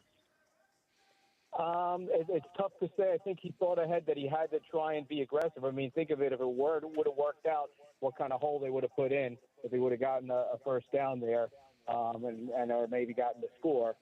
That really would have made a statement. I think that's what he was thinking ahead. I mean, if you look at the Indiana coach, just to shift to college, how aggressive they were, and in hindsight, it worked out because look how Miami came back furiously. And if he wasn't aggressive, Indiana coach, that might have been a different conversation. So maybe just a lot of things, tough to say. But. Now I understand. I like the point. That was a dome game. There wasn't snow, but I understand what you're saying. Now, Dan, when it comes to the Super Bowl now and the matchup that they have, this New England team can no longer hide, right? Right. Oh, I think it's just going to be coming down to maybe some trick plays. Mike Vrabel going to be really, show if he's really the coach of the year or not here, and if they can make a couple of plays and make Donald make some gaps, make a couple interceptions, that's probably the only way I see them getting it done and keeping it close enough. Otherwise, Seattle can just explode, as we've seen. Appreciate the call, Dan. Thanks, you so much for chiming in. Dan brought up a good thing. He goes, one thing, hindsight 2020, Curt Cignetti looks like a genius for how he handled Fernando Mendoza on the 2 4th and 5s on that final drive going for a touchdown. Now, that was in the second half. It was not in the second quarter. It was not at the end of the first quarter. I understand his point. It really does. He looks like a genius because of it. But granted, it's the Heisman Trophy winner. It was an offense that you're proud of and an offense that you're confident in. Whereas the Denver Broncos, similar to what David Wellington had to say, points are going to be few and far between. You got to take them at a premium. And that is exactly what he didn't do by throwing the game into a coin flip situation like going for it on. I think the bigger point is, you're a genius if it works. You're a dunce if it doesn't. You know what I mean? You're a genius if it works. You're a dunce if it doesn't. And that's how it is always going to be and will forever be with these play calls in the red zone and crunch time and fourth down. 888-760-3776. We go to New Jersey. Colin in New Jersey. Welcome into Russo and Rizzo. What do you got for us? What's going on? What's going on, Colin? Hey, guys. Just to add to the Patriots' good fortune, they won the coin toss. And obviously they defer like everybody does, and they got the ball in the second half to start the game off. They had a 16-play drive, 64 yards, 9 minutes and 31 seconds, got the field goal, and then the weather turned really bad that they couldn't see later on. So it just adds to the good fortune of the Patriots. And on the Rams, on the Rams, McVay, yes, just being aggressive. And, I do think he was being aggressive before the half to try to get points, and that came back to bite him. But also, if he goes for 2 the second time around and he gets it, I do think he kicks the field goal later on to tie the game. So he was being aggressive going to fourth down, but then for going for 2, he was being conservative. So if you're going to be aggressive the whole game. He was picking and choosing when to be aggressive. Good call, Colin. Thanks, Appreciate Colin. you chiming in. Go download the Hard Rock Bet app today, where you can bet on just about game-by-game Super Bowl. There's going to have more Hard Rock bets, prop bets than you can even think of. You got that. You got college basketball, NBA, NHL, MLB's just around the corner. You can get your futures in, whatever you want to do. It is available on the Hard Rock Bet app. Go down today in the Google Play Store or the Apple App Store. Put just $5 in. Bet that first $5 bet. You win. You get $150 in bonus bets immediately deposited into your account. It is that easy. If you're not even sure what to bet, go bet. Check out the Discover page. See what other users are putting together in their parlays. You can tap and tag along on theirs. Use it to inspire your own. It's all available on the app. Go download today. It's offered by the Seminole Tribe of Florida. Must be 21 plus, physically present in Florida. The wager. Terms and conditions apply. If you or somebody knows a gambling problem, please call 1-833-PLAY-WISE. We'll go a timeout here, but first things first. About Cologne's point, he said a couple things there that I want to get into. We haven't gotten a lot into the NFC Championship game. A lot of people are killing McVay for not going for it on 2 points there. I didn't think that was that big of a deal, all things considered, but I know it would have made it a 3-point game to tie it. I actually had problems with other plays. I actually would have. Again, I'm ultra conservative today, and I'm the Mike Tomlin. You usually are, though. To be fair, this is on par. You usually take the points, and there's nothing wrong with that. I thought he should have taken the 3 points on that second to last drive of the game when they went for it on fourth down. But the defense couldn't stop anybody. They couldn't get off the field. We'll get into that a little later. Down on Shula. Mike Rizzo, Colin Russo from the SoFi Center. TGL will come back after this on Russo and Rizzo, ESPN 106.3.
Russo and Rizzo rolling on here on ESPN 106.3. Colin Russo and Mike Rizzo from the SoFi Center from TGL tonight in Palm Beach Gardens, Florida. You had a sort of a cruddy weather day earlier today, and then I guess the rain came in and washed it all away. You got a beautiful day right now. I know it's about to get cold here. Next 10 or so all right, days. well, hang on. Really bad. Cold's a word. Cold for Florida. 60 degrees. Cold for Florida. Right? Yeah. Cold for Florida, but nonetheless, you got that. You got a little AFC and NFC championship games to talk about. You got all this action in one spot. Looking forward to continuing on up till 7 today because we got a packed program, the extra hour on Russo and Rizzo. 888-760-3776, number to get into the program on the show today. TGL, you heard it. You've seen the PGA's Tour's best on the course. Now it's time to see him in the arena in prime time. Season 2 of TGL, presented by SoFi, is back with big moments, big personalities, and nonstop action on the big screen.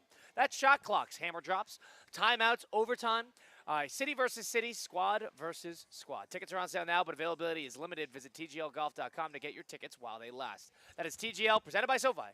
Keep up. It is golf. All right. Christian Cat is our producer behind the glass today at the City Place Studios. Christian, welcome in. How you doing today? What's going on? Doing good.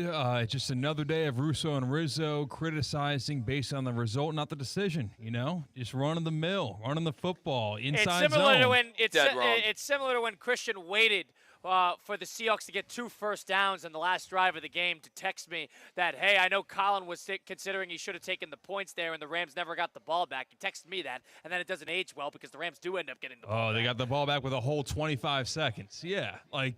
Got to midfield. I mean, geez, I understand.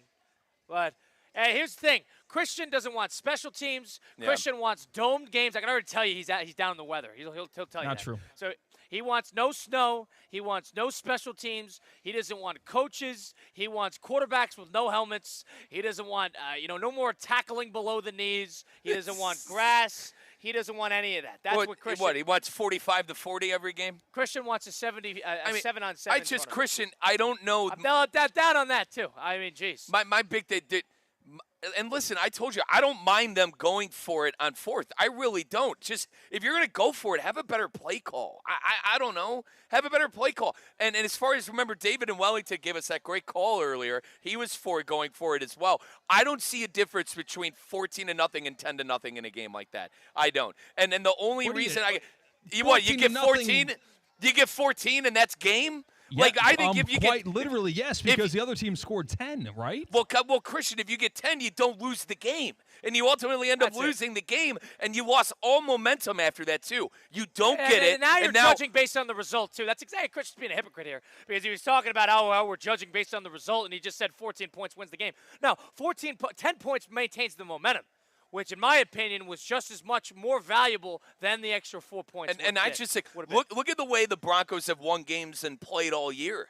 Outside of a couple of games, they've been low-scoring affairs where taking your points, winning field position, and winning the battle of, as I call it, wits between head coaches is the reason you win. And that's a Hall of Fame coach, for all intents and purposes, with Sean Payton to fumble a situation like that at home to go up 2 scores when the snow's on the way. I will be critical. I'd have no problem being critical either. I don't. No problem. Well, I mean, Mike, I took issue with, I'm sorry to rehash something you said 15 minutes ago, but it's been eaten at me since, where they're saying that they got lucky with voodoo magic in the Super Bowl that he did win with the Saints with the onside kick. How do you think they got lucky with an onside kick? Oh, they attempted the aggressive onside kick. Who made that decision? Sean Payton. So you got to give credit where it's due, is that when he's aggressive, it has worked out in the past.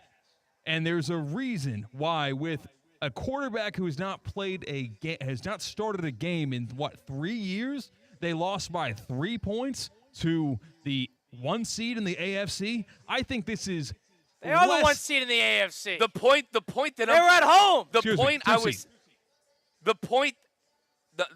point that I'm trying to make, okay, about Peyton. And the Super Bowl specifically against the Saints, if that is disaster, now we're talking about how he's an absolute phony. He doesn't have that Super Bowl to go back to. This is kind of who Peyton is. I understand that, but it's the wrong move. And hang on, the backup. We're talking about the second quarter. The backup quarterback. So let me talk about what you said about the backup quarterback. I think take your points more so because you have a backup quarterback, right? Go up 10-0 in 2 scores with the backup quarterback. I get it, man. You think 14 points is it? Were they That's ever all you inside need to the win the ball 15-yard game. I line get since that. then? Were they ever inside But the 15-yard line since then? No, but that was probably Christian, the deepest they got.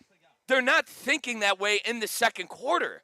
If you get 10 points, you get 10 points. You play the game as the game is being played out. It's the second quarter. There is no need to be ultra aggressive when you don't. And Christian, I'm telling you, I am not uber concerned. I don't mind coaches going for it on 4th down. When you need to be. But you're the home team. You're the home team with a backup quarterback, man. Yeah. And listen, I didn't mind McVay going for it with a Hall of Fame quarterback, 31-27, or whatever the 4-point score was. I didn't mind for that. I didn't mind that. You have a Hall of Fame quarterback, and you felt like your defense was letting you down at every step of the way. I had no issue with Sean McVay going for it on that 4th down. I will have an issue as the number 1 seed, home field, backup quarterback, a snow straight from the White Walkers in Game of Thrones. And you know you're playing keep away. And you know you're playing keep away. Come on, man. Listen. You think you like the Broncos' chances in that game if it's tied in overtime? Like, you actually think that's Christian, a better spot than getting Here's one? It was you lost all momentum, mate. You lost all the momentum. The game plays out differently if it's 10-0 instead of 7-0. I know they got the stop You don't know there. that. Well, you don't know that either. What we do know is they had 10-0 right in front of them. I That's know what that we do 4th know. and 1 is an exceptionally easy down and distance to get, and you Well, get clearly them off or not. Clearly not. Exactly. Yes. It's results oriented. They And then he didn't get calls the a 10% timeout. of the time. And They then- didn't get it happen this time. Even more so how Peyton has his pants And down today. What are the They percent called chances? a timeout And and here's changed the thing. damn What play. are the percent chances of getting with a backup quarterback? Let's be honest. On a rollout, come on. Let's try to percent chance that. Fine. It's a backup quarterback. He had a Let's run say call, this guy's and then he changed it to this that. guy just threw his first pass 25 minutes prior in 2 years. Yeah, Can the we guy be you honest for a second? The guy you spent 4 hours talking up on Friday, but I'll let that That's pass. fine. I That's did fine. it. Hey. Stop. I And didn't. Stop. It doesn't matter. That has nothing to do with anything. All it knows is that you're lucky to be in that spot. They knew that. The Broncos, Exactly. everybody in the You're building lucky to be in knew- that spot, so you got to capitalize. So you got to yeah, score a touchdown if you're Amen, inside the 15. Christian. On the same point. So get your points and take advantage of your And points. go up 2 scores. That is called capitalizing. You were getting No, it's risky. You were coin flipping. It's Yes, called Christian. settling. Christian, it It's lost called them the settling. game. How are you defending You this? are full of You're crap. It settling. didn't lose What? them How did I anything. lose them the game? How? Explain to me how that did not lose them the game. Because Explain there to me. was 3.5 quarters, 2.5 quarters after that played. Because I think Yeah. Jared Stidham throwing an 2 of them interception in on the an final uncompetitive play. You're not snowstorm. taking into consideration momentum. What do you think cursed the Bears outside of the 4th quarter magic that they've had throughout the entire season? They are giving up momentum. That was what hurt them there. It gave the Patriots a fighter's chance. Patriots did absolutely nothing offensively up until that point, and really through the game, outside of one great drive at the beginning of the 3rd quarter. Outside of that, it was nothing. And I understand they turned it over, and you can't predict stuff like that. But what you can predict is that if that was a 2-possession game, we are playing with a lead instead of tied or instead of short distance off of a turnover. What you can control is how many points are on the board. Players have said it nonstop the last couple weeks that points are a premium in the postseason, and it has burned not 1, not 2, but 3 coaches up until this point. It burned Ben Johnson, it burned Liam Cohen, it burned Sean Payton, and you can make the argument it burned McVay.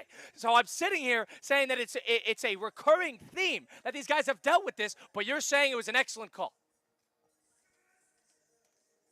And Christian, I'm waiting for you to respond.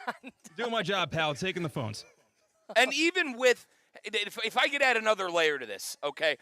Seth Wickersham, guys, please go read his article because it talks about how Peyton is being critical on Ben Johnson not taking points. And I have a quote from Sean Payton in the article. Why are coaches not kicking field goals? Hey, Sean, kick the damn points. You have a backup quarterback. Christian, you will never be able to convince me that taking the points there wasn't right with a backup quarterback. Yeah, you can't sit with there a and say, backup quarterback. We're lucky to be here, therefore No let's be business risky. going up 10-0 in that game. There's 2 ways to look at it. Hey, we're lucky to be here, let's be risky. Or, hey, we're lucky to be here, let's capitalize. Let's capitalize is take the field goal. Let's be risky and try to go for the touchdown. It's settling. That is settling. That's Settling? You're supposed to settle. You have a backup quarterback. Settling. Anytime you punt the football, anytime you kick a field goal, we're settling. That's Have what you I'm ever getting With at. a backup phrase- quarterback in the AFC That's what I'm getting at. Championship Have you ever heard game. the I'm phrase getting- settling for 3? That's exactly what happened. they would have settled and 4-3 listen, or tried to capitalize on a red zone drive. And the argument is it was the right move. It was the right call in hindsight and in the moment. In the moment, I was screaming at the guy to go take his 3 points. Everybody in the building. Everyone was. Every Bronco Everyone fan, was. even after they said, oh, let's go for it. Now with Jarrett Stidham out there, Bo Nix, listen to it. Yes. Bo Nix, listen to that. Now with Jarrett Stidham. Can't listen to that. That's not fair. 888-760-3776.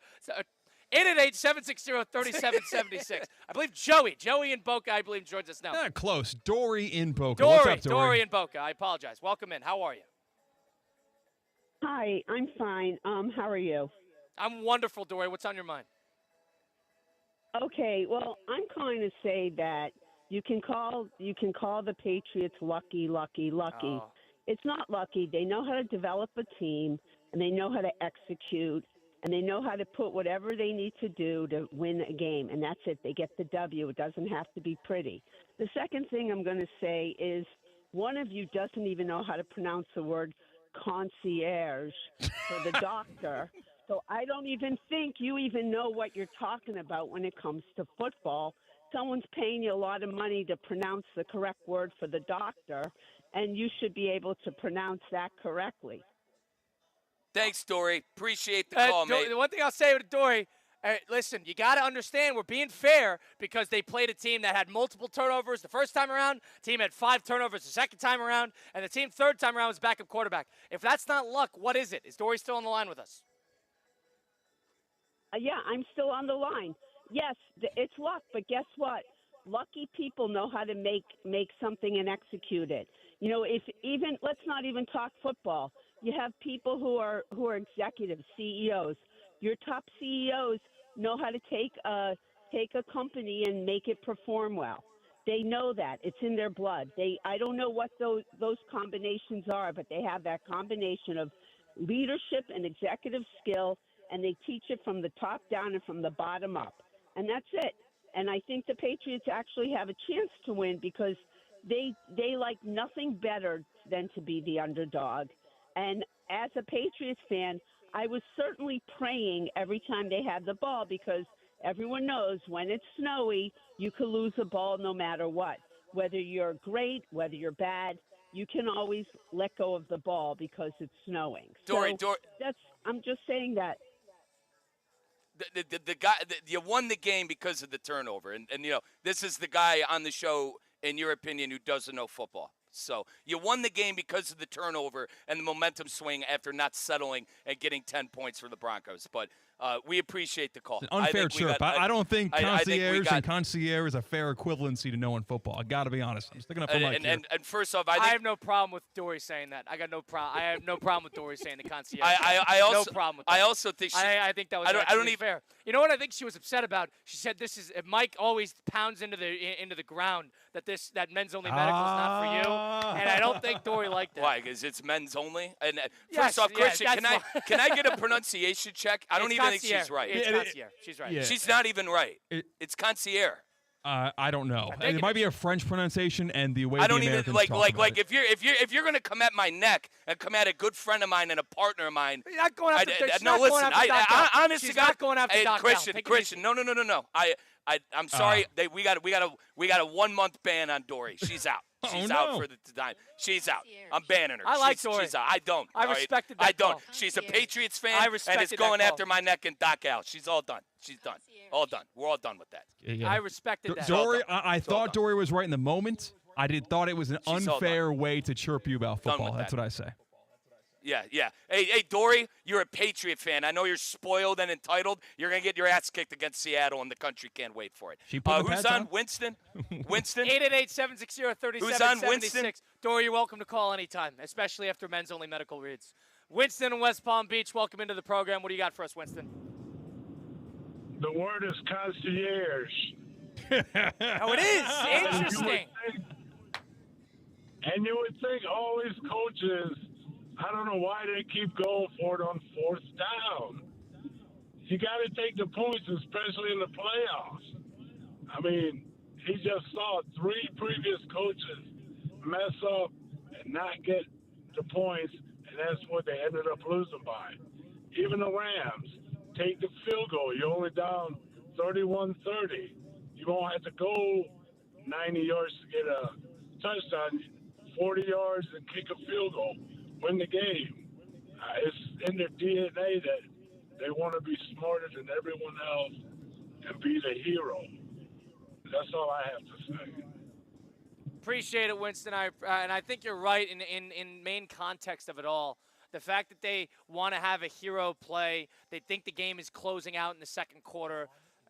They're trying to close things out when it's early in the second quarter. I do think it's a little bit of a hero ball play. I think part of the strategy of football is understanding when you need to go for it or when you could go for it. And I think in the playoffs, that margin for error really does slim. And you got to understand that sometimes it's just not worth it. John in West Palm Beach joins us now on Russo and Rizzo. John, welcome in. Concierge, huh? All right, John, welcome in. How you doing? Hey, I'm doing great, man. So I agree with you. They should have kicked the field goal. And the only way the Patriots scored was because of the mishandling of the football. When they Correct. should have It's the only taken reason the they won the sack. football game. You're dead right. It's the only didn't reason do they won the nothing, football game. The Patriots did nothing. They got lucky. John, do you think that they're in a lot of trouble in the Super Bowl against Seattle? Oh, yeah. They're going to get their butts beat. All right. No, you can say they're going to get their ass kicked. You can say it. It's okay. Good call. It's okay. Appreciate you chiming in. 888-760-3776. Number to get into the program. That's 888-760-3776. We'll open the voice of the 305 on the other side of things. First things first, baseball fans, it's time to listen up. Only one more football game to go, but that means we're on the front of baseball season. Spring training 2026 is officially underway. Cacti Park at the Palm Beaches is the place to be. Right here in West Palm Beach, you got the Astros and the Nationals hosting some of baseball's biggest names. Catch the Cardinals, Mets, Yankees, Marlins, Orioles, Phillies, Pirates, and even Team Venezuela all spring long. Nothing beats a day at Cacti Park. That sunshine, the crack of the bat, cold drinks, and an amazing ballpark eats. It really is the best seat in baseball. Spring training runs now through March 22nd. Tickets are selling fast. Go check out Bark in the Park night, fireworks night, college night, Sunday brunch. They have it all. Bring the family. Go get a 4-for-4 pack online. Check it out today at cactipark.com to lock in your seats. Spring training baseball is here in West Palm Beach.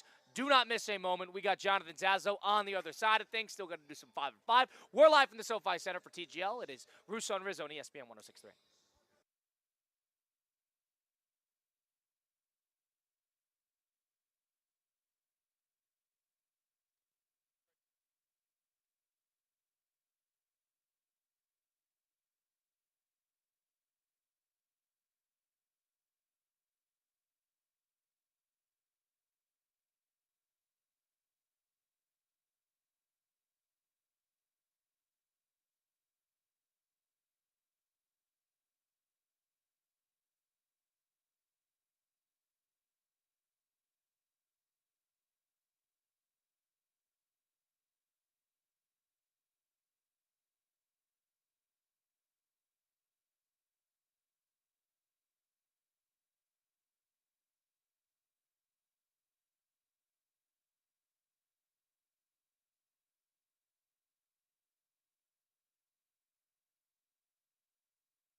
1-800-747-3733. Don't wait. Call 1-800-747-FREE. In office, West Palm Beach. Funnel cake. Rides. Farm animals. Wake up, South Florida Fair. Don't tell me what's fair. What? The South Florida Fair is open? Why didn't you say so sooner? Thursdays are BOGO Thursdays. Buy one admission ticket and get one ticket free. Every food vendor will have a BOGO deal. Enrolled credit bundles or half off on BOGO Thursdays. Visit southfloridafair.com/BOGO for details or download the Fair app. Open now through February 1st in West Palm Beach. Today's tax tip is brought to you by Anshin Accountants and Advisors with Robert Gilman, partner and leader of Anshin's Real Estate Group. Under the One Big Beautiful Bill Act, 100% bonus depreciation has been permanently reinstated. Real estate businesses are now able to immediately expense the full cost of qualifying property. Even projects with millions in improvements can benefit from first-year expensing without any spending cap. At Anshin, a partner-owned firm since 1923, we strategically guide real estate businesses through these legislative changes to help them develop a long-term investment strategy and boost cash flow. If you're a real estate professional looking to enhance profitability and minimize tax liabilities, let Anshin deliver value where others can't. For more tax tips from Anshin, visit Anshin.com. That's ANCHIN.com. Anshin Accountants and Advisors, helping you recalculate what's possible. Kaiser University's flagship campus, the 100-acre residential campus at 2600 North Military Trail in West Palm Beach, extends Kaiser University's educational offerings to over 100 degrees within the heart of South Florida. Kaiser University also has an athletic program with 27 national championships, including their third championship in women's soccer. Visit KUCHawks.com for the latest on the championship athletic programs at Kaiser University.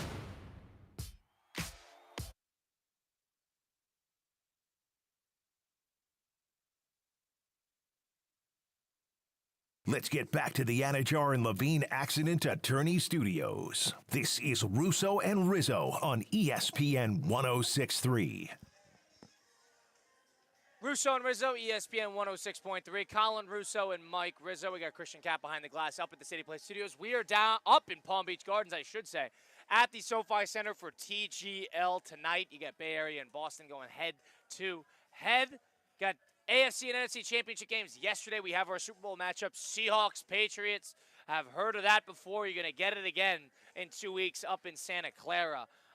Let's have some fun. We're streaming live on YouTube, Facebook, and Twitter/X. YouTube at ESPN South Florida, Facebook and Twitter at ESPN West Palm. Let's get to the voice at the 305, Mr. Jonathan Zazzo. You might know him as the Cooper City Rattlesnake. He's the human flamethrower of Miami sports radio. Hey, you could be a maniac without being a jerk. The preacher of the Pat Riley gospel. They don't complain. They don't make excuses. This is the NBA. Deal with it. The mayor of Dolphins Delusion. Can the Bills' offense keep up with the Dolphins' offense? And the only guy who can go from breaking down the Panthers' power play to cutting a full-blown Ric Flair promo. Woo! Jonathan Saslow is the voice of the 305. Presented by Anajar and Levine, Robin Hood, and Twin Peaks. Mr. Jonathan Zazzo with us now on Russo and Rizzo with Colin Russo and Mike Rizzo. Zaz, how you doing today? I haven't heard from you in a while. What's going on? I'm doing good. We got a Super Bowl all set up. My favorite little hockey team starting to look like themselves again. The Heat with a back-to-back W's over the weekend. This is good times right now. Good times indeed. AFC and NFC championship yesterday. Let's start with the early slate. We've been on it all shows thus far. What'd you make of the Patriots escaping that game at Mile High, 10-7, and advancing to the Super Bowl? Well, first, let me set the record straight. All right, I loved that game yesterday. I know there's a lot of people who you see a 10-7 game like, oh, this game sucks. They couldn't do anything. I love that game every once in a while. I don't need every game to be 10-7. But once in a while, give me a defensive slugfest. I thought that game was very compelling. And then, of course, you get to the fourth quarter and you got the whole snow situation. I was way into that game yesterday. And I would tell you, look, your main fear, if you were a Broncos fan, happened yesterday. And that is because you had to go with the backup quarterback. It was one play. It was one very awful play, one mistake that you cannot make in that spot that ended up costing them the AFC Championship. And it's exactly how it turned out. And, then you sprinkle on top of it Sean Payton being smartest guy in the room. I know everybody loves to do the whole, hey, onside kick to start the third quarter. Well, Sean Payton, smartest guy in the room, it backfired in a very big way yesterday, going for fourth down instead of deciding to go up 10-0. So you're down on Payton not getting the points like we are on the show's ass? I just don't understand. I just don't know how you're not aware of the weather that's coming in the fourth quarter. Your defense is the best, or at least near the best. You're going up against a quarterback who hasn't exactly lit the playoffs on fire, and you got a chance with your backup to go up 10-0. Go up two scores. I don't see the other side on this one, Zaz. I don't either. Now, we'll get into the other game and whatnot, but I personally don't blame McVay for going for it on the fourth down with a Hall of Fame quarterback down 4 when your defense hadn't gotten a big stop all game. I'm fine with that. This one was absolute lunacy. And Zaz, you mentioned the onside kick, and I'm happy you did. You're an onside kick away from Sean Payton being an all-time phony. That's my sense on the coach. Oh, totally. You could almost make the case this cancels out the onside kick. Again, it's smartest guy in the room, and it paid off in a major way in the Super Bowl, and it potentially cost them a Super Bowl this time. Yeah, I sit there on the same we're all three in agreement right now. I think Sean Payton really cost him in that way. I think the thing that everybody gets wrong about going forward on fourth down is you cannot measure via statistics or probabilities or whatever it is. You can't measure momentum. And I'm not saying the Patriots went down and scored immediately right after that fourth down non-conversion, but it gives the Patriots a fighting chance. They feel like, oh my God, the pendulum's shifting back into our direction just a little bit, and then it took 2 drives for them to get a touchdown opportunity in the red zone. So guys, you go up 2 scores on your home field knowing there is a blizzard coming in the second half. What are you doing? That's another thing. And I know there's a meteorology guy in the building for Denver. I know there's a meteorology guy in the building for New England. There's got to be somebody that tells you, hey, this storm is brewing. It's coming. Of course. Get points now because we're going to be playing keep away. Of course. Of course he knows that the weather's coming. Of course he knows. And what everyone, what people are saying that are defending Payton, 14 in his eyes was enough to win the ball game. In hindsight, 2020, 10-7 was the final score. But I'm a firm believer. Colin and I, we joke around, says Russo and Rizzo's built on theme, magic, and mojo. All right, if you get that 10 points right there, what's to say that you don't have that oopsie that Stidham had? You're playing with more momentum. You're playing with more moxie. Way more right? conservative. Who knows what happens if you go up 10-0 in the ball game instead of 7-0? Maybe that insane chest pass, bounce pass, whatever the hell it was. Colin and I are kind of on the both side of it. We kind of thought that the right call was originally grounding, but regardless, maybe something like that doesn't happen if you don't try to get too cute. That's all I'm now, saying. I mean, guys, what do you make guys, because of the weather, and just real quick, I'll end it with this. Because of the weather, a 60-minute game was only a 45-minute game, and you had a chance to go up 10-0 late in the first half in a 45-minute game. It's an awful job out of Sean Payton. Now, Zaz, what do you make of the Patriots and their path to the postseason, their path to the Super Bowl, and how it stands to you? How is this sitting with you? How is this digesting? I know a lot of people want to be down on the Patriots because they've had this easy path. Look at the quarterbacks that they've had to go through to get to this spot. And I would say they're going up against – I'm not even going to do the whole, hey, you can only play who's on your schedule. I'm looking at them and saying, look at the defenses they've had to go up against. Look at the defenses they've been able to get past to get to the Super Bowl. And now, if they win the Super Bowl, it's the final boss of defense, that they have to beat. So I'm not one of those who's going to sit here and tell you that they had some type of easy ride here. I don't believe that. Well, wouldn't you make some sense to the argument that the Patriots, yes, they went against great defenses, but their offense, it's not like they, like you said, hadn't lit the world on fire by any stretch. Correct. They've done the bare minimum to win the game, and I would say there's 2 to 3 drives that you could point to, most notably in the Texan game, 21-16, they go down the field and score a touchdown, basically put that one on ice. But outside of that, It was not really an opportunities. Maybe that first drive in the third quarter against the Broncos yesterday, 2 drives that you could really come about and say, hey, the offense really showed up and went after a good defense. Outside of that, a lot of it was turnovers. It was timing. It was they made less mistakes. That's what it felt like. Yep. No, totally. But I just overall, it's a team that 2 consecutive years wins 4 games, and like now they're in the Super Bowl. I can't possibly sit here and take away from them. And I'll tell you guys, I don't know if you've brought this up yet, but I'll tell you who else is the big loser in this situation, especially if New England winds up winning the Super Bowl. Don't everybody say it at once. Bill Belichick. I mean, the Belichick story is not over. Brady immediately wins without Belichick. Teams are terrible once Brady leaves. Belichick now floundering at UNC. And the Patriots without Belichick, not just Brady winning the Super Bowl without Belichick, the Patriots are right back in the Super Bowl, possibly winning without Belichick. And by the way, don't forget, Belichick's so petty that apparently he didn't want his school to honor the quarterback of the Patriots, who's now in the Super Bowl, Drake May. I agree with that. That's a good point. Bill Belichick is sitting there thinking that maybe it wasn't all me. Maybe it was a perfect situation of an excellent franchise that knows how to put the right people in charge, who knows how to find a quarterback, and all of a sudden their second reload at head coach essentially, and now they're right back to where they were before they left off.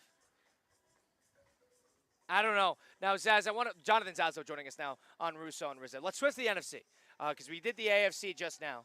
NFC, Rams, Seahawks, 31-27.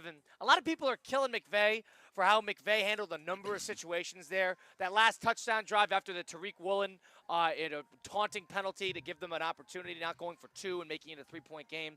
You could say going forward on 4th down 31-27, second to last drive of the game with 4.5 minutes to go.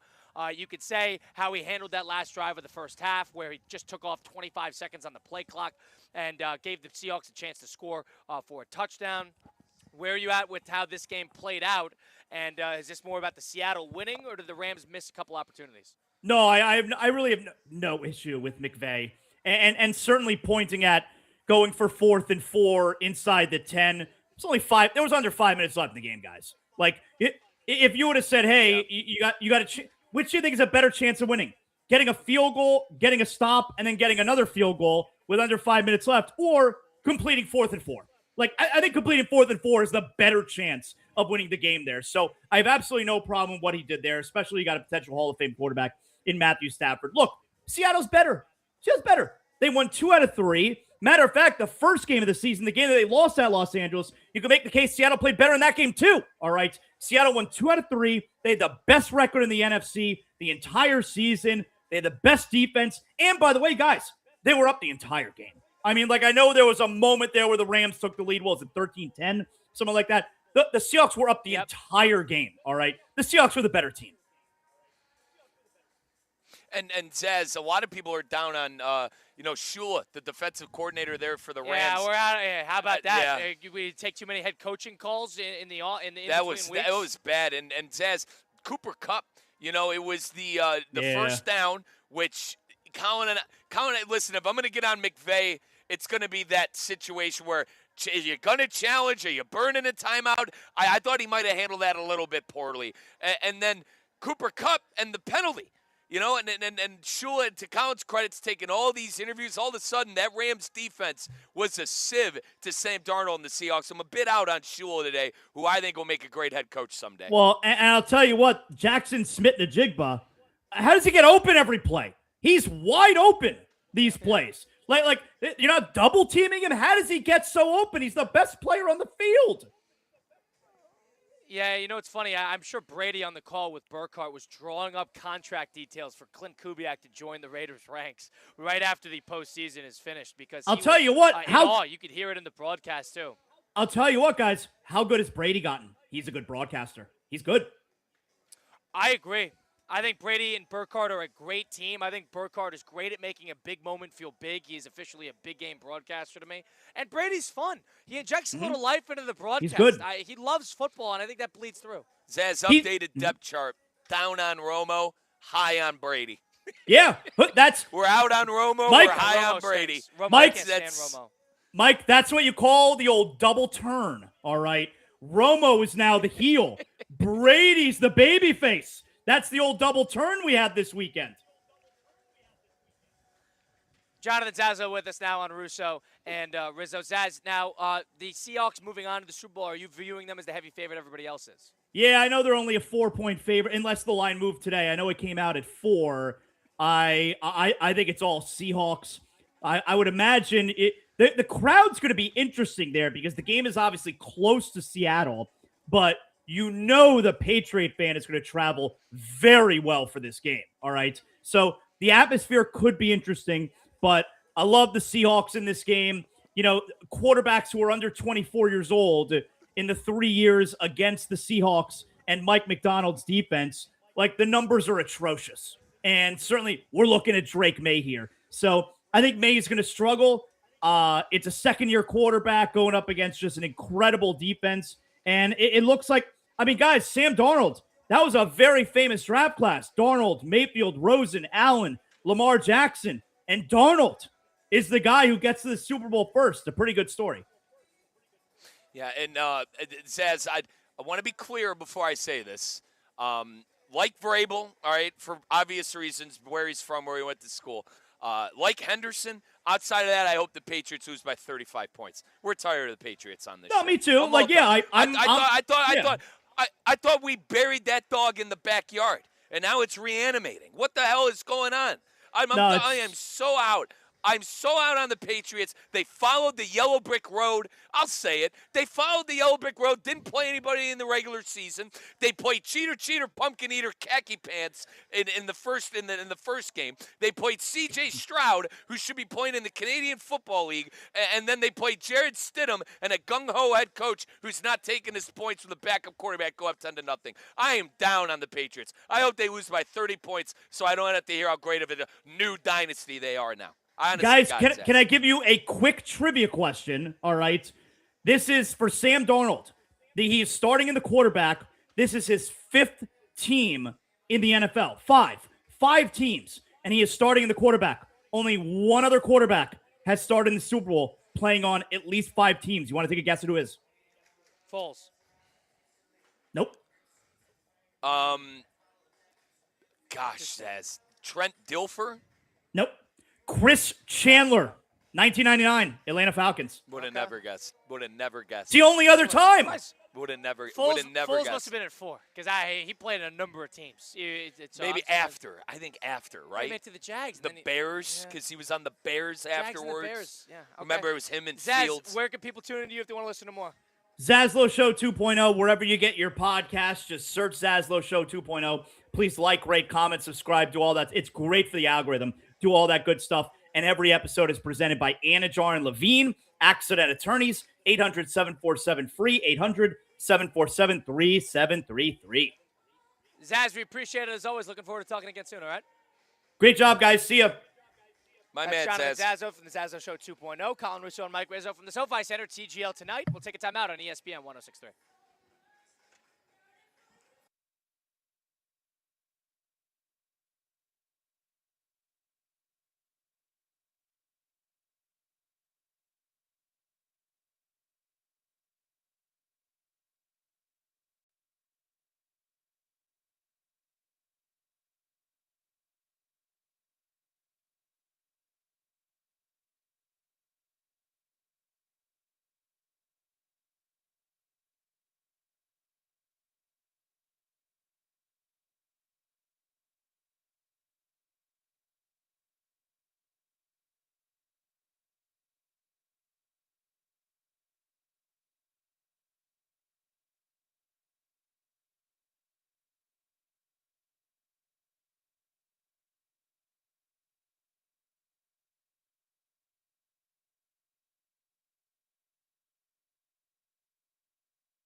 Let's get back to the Anajar and Levine Accident Attorney Studios. This is Russo and Rizzo on ESPN 106.3.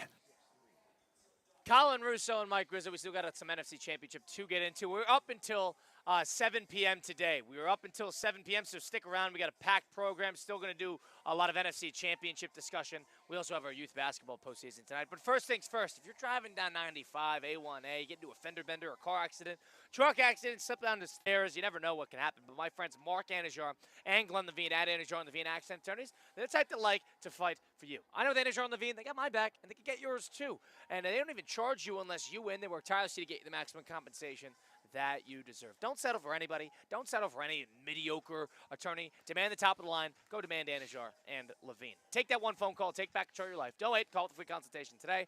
Call 1-800-747-FREE. That's 1-800-747-3733. Take back control of Anajar and Levine. Mike and I got youth basketball tonight. Let's game plan for greatness with Men's Only Medical. Men, games aren't won on Friday night. They're won Monday through Thursday. You find out life's this game of inches.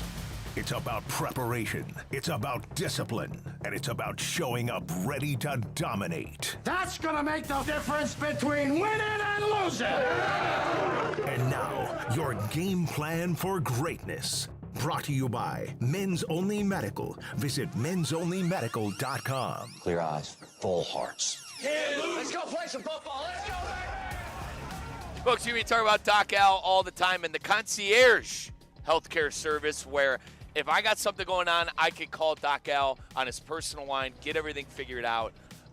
He could have got me in as soon as that same day when I had my toe injury after running all those miles. But it's a lot more than that. Go check it out, mensonlymedical.com. It's mensonlymedical.com, the one-stop shop men's health clinic in West Palm Beach. Colin, are we going to win tonight? Are we going to win tonight? I like how you're saying concierge, by the way. Concierge, yeah. I'm surprised concierge. by that. Dory called in earlier Who? and corrected No, Mike. no. She's banned from the show. She's banned from the show for about a month. Dory did call in and corrected Mike on his pronunciation of concierge. Continued to, say more things that were very mean. Mike and I coach Christian thinks I'm being sensitive, probably am, but still, soft ban, all right? Know your role, Patriot fans. Mike and I coach a youth basketball team, 7th and 8th grade boys. Very upset. We are in the semifinals. We had the quarterfinals. We had a bye, and then we had a quarterfinals on Saturday. And without our best player, who's out with a concussion, probably will be out for the remainder of the first season, we won by 37 points, 35 points. We won easy. It was a dominant performance. They scored about 70 points in the game, and it was 27-7 at the end of the first quarter. So it's a situation now where we have these semifinals tonight, Mike. Yeah, and Christian, if I'm being completely honest, game plan for greatness, folks, where we come up with a game plan for a team to win. And it's going to be our youth basketball team tonight. It's very simple. One of our players had a triple-double last game, and I'm not even kidding. So, no names, please, but we have a very highly touted baseball player who's probably going to be playing in the MLB one day, very early on, but that's my 2 cents, who plays for our youth basketball team, all right? Kid's got a missile of an arm. He's about 6'2", Christian, as an 8th grader.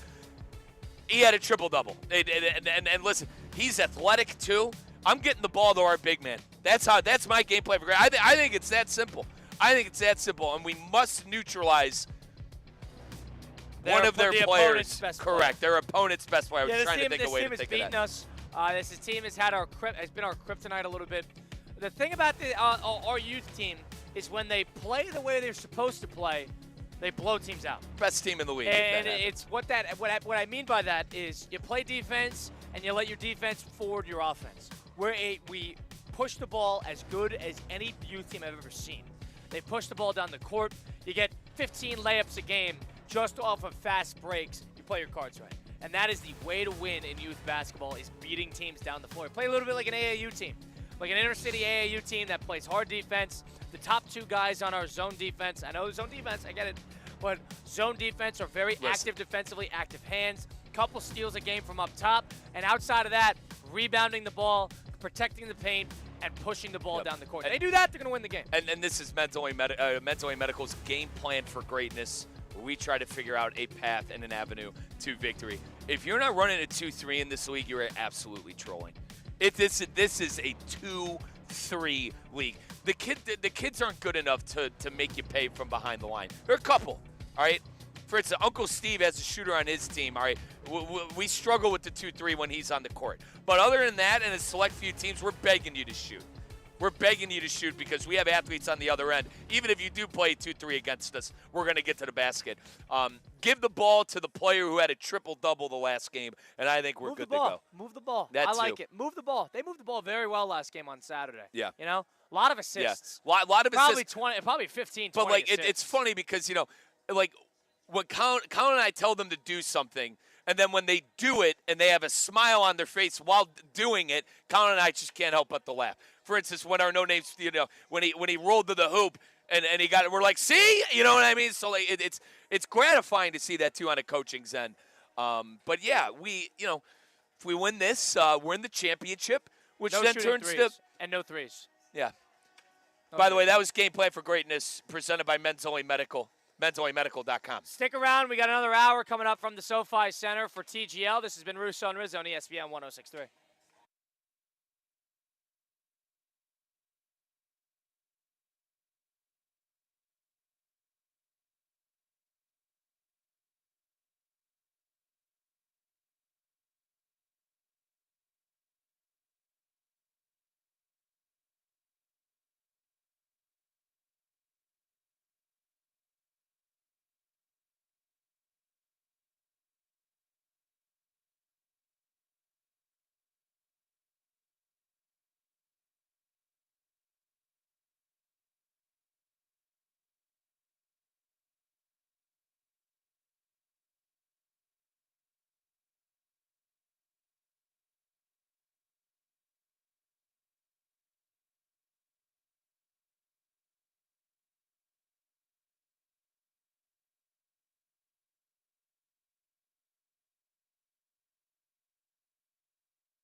The fifth quarter was just Russo and Rizzo from the SoFi Center at TGL. We got Boston Commons versus Bay Area tonight. Looking forward to that on TGL. You got Colin Russo and Mike Rizzo still coming after you from post NFC and AFC championship games from yesterday.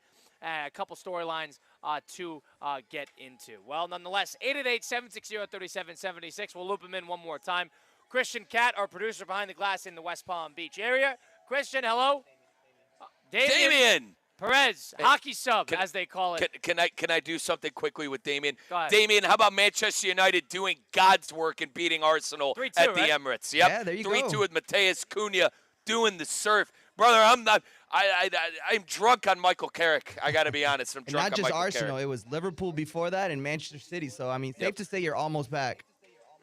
Got to beat Fulham coming up. But speaking of the 5 at 5, to Colin Russo's point, let's do the 5 at 5 presented. At 6. The 5 at 6. The 5 at 6 presented by Flagler Credit Union. 5 topics. High five. 5 o'clock. It's 5 o'clock somewhere. Let's get out of here. Endless takes. You can't handle the truth. All gas. No brakes. And it's shaking big time. It's time for the 5 at 5. Hold on to your butts. Presented by Flagler Credit Union, proud supporter of FAU Athletics. Number 1. All right, well, hang on, Dame. You got it? You got me, brother. I want to hear what Damien Yeah, hang on, Dame. Let's do number 1 with Damian All Perez. right, let's let's hear do your it. number 1, brother. Number 1. Buried in a packed football weekend, the Steelers quietly made their move by hiring Mike McCarthy as their next head coach. As Pittsburgh enters a new era, is McCarthy the right fit to lead the Steelers forward, or is this a step in the wrong direction? I love this more than anything. Mike McCarthy is as inept as it No, gets when it he's comes to not. clock management. He is a known choker. This is a dare I say, this is a lateral move. Mike Tomlin is the better coach. I don't get it. I honestly, it's the Spider-Man meme. And for those of you that have no idea what I'm talking about, there's an episode in the Spider-Man cartoon where there are 2 Spider-Mans and they're both pointing at each other. There's no difference. They, for all intents and purposes, decided to part ways with Mike Tomlin to get the worst version of Mike Tomlin. I don't get it. I don't understand it. All my Steeler buddies, they're beside themselves. They're beyond upset that Mike McCarthy is head. They wanted a young offensive guy like Clint Kubiak, who Colin mentioned earlier in the show, Nathan Shieldhouse, Grant Udinsky. They wanted anything but Mike McCarthy. I was doing backflips in my apartment when I saw Mike McCarthy get hired by the Pittsburgh Steelers. This is in my opinion, a terrible move by the Steelers. I can't Bad say move. terrible, but Bad move. it is hard to explain. It is hard to explain. There's no doubt about that. Now, the one thing about McCarthy is that, the Steeler fans are grasping onto this with everything they possibly can, is McCarthy's very good with quarterbacks. He is very good with quarterbacks. He always has been. He was good with Rodgers. He was very good with Dak Prescott. He's had a good career when he's dealing with a quarterback. Now, the one thing is, the Steelers are like, oh, you got to bring him in to find a guy. They don't have anybody. So I don't know what the plan is. It's not like they have somebody waiting in the wings, waiting to sort of blow up on the scene. They don't have anybody. Right. So I don't really know if the argument of he's great with quarterbacks really suits the Steelers. Yeah, and you need somebody with the ceiling, and I don't know if Mike McCarthy really does that. I think the argument for Mike McCarthy would have been a guy who has a good, the Cowboys getting him the first time around. That made sense. That made sense because he got a lot out of Prescott, but very bizarre. So my boy Gomer, big-time Steeler fan, he really is in the know on anything that has to do with it. I talked to him for about 20 minutes about this, okay? And he said the thought process for the Steelers, McCarthy is going to develop the quarterback for about 2 years, and then they are going to move on to greener pastures. I personally think that's a load of baloney. What, you think Mike McCarthy's signing on to just be signed on for about 2 years? I don't see it. Yeah, I don't see it. Unless they have something else planned. And then another thing, Kyle, apparently Nussmeier's dad was on McCarthy's staff to some capacity, I think at either Green Bay or at one of his other stops. And and a lot of Steeler fans are assuming that they might be taking Garrett Nussmeier with their back-end first-round draft pick. They're doomsdaying, and I don't blame them. Like you said, you don't understand it. Too early to make that. Agreed. You got to give the guy a chance, but you get rid of Tomlin to basically get a lesser, in my opinion, Mike Tomlin. Doesn't make much sense to me, brother. It really doesn't. McCarthy, see, the thing is, they got rid of Tomlin because he's safe, but he doesn't necessarily have the ceiling. McCarthy is safe. That's a safe pick. That's something if you want to steer the ship. That is not something if you're trying to get the most out of your current roster. So I agree. It's a confusing hire. If the whole goal is to get a quarterback and get the right guy in to speak to the quarterback, and they're under the impression that everything else is maybe this tells you them getting McCarthy is that we are comfortable with where everything else on the roster lies. We just need to nail a great quarterback. But like they need. And that's why you bring in McCarthy. Colin, in my honest opinion, they need defense. They need another I receiver. agree. They're aging out. Everything's aging out. Bro, that's a move. They need to rebuild. Am I crazy for this? The Steelers, and listen, the Rooney family, great owners, the history of winning. I understand all that. All right, with that out of the way, they're scared. You know what lists to do a rebuild. It's like the Steelers are so doggone afraid to completely just blow it up and start fresh. The McCarthy thing screams to me winning 9 to 10 games and losing in round 1 for the 15th time, and God knows how long. And look at the Ravens on the other side of things, who are in a very similar position to the Steelers. I mean, they were much more outside of Jackson. Much more postseason successful. But the idea was the whole situation with Harbaugh had run stale. Harbaugh's still a great coach, but it ran stale, and it was the right move to move on from it. The Steelers did that, and what the Ravens did, they went and got a big hot shot. Minter's a great hire. All things, at least in the early part, we don't know yet. But Jesse Minter, from paper, looks like to be a really, really good hire and a really stable idea for bringing somebody in. The Steelers, it is lateral. There's no doubt. Don't get it. It's lateral, and unless you have some master plan to bring in a quarterback who is going to start to light the world on fire, and McCarthy's good with offense. He's always been good with offense. He's been good with that position. Then that's your plan. But I don't necessarily see it when they don't have anybody on the roster. That's number one. Let's get to number 2. Number 2. Go ahead, Dame. You're cooking with grease. Number 2, Damian. The UFC aired its first ever Paramount card over the weekend, highlighted by an instant classic between Patty the Batty Pimblett and Justin the Highlight Gaethje.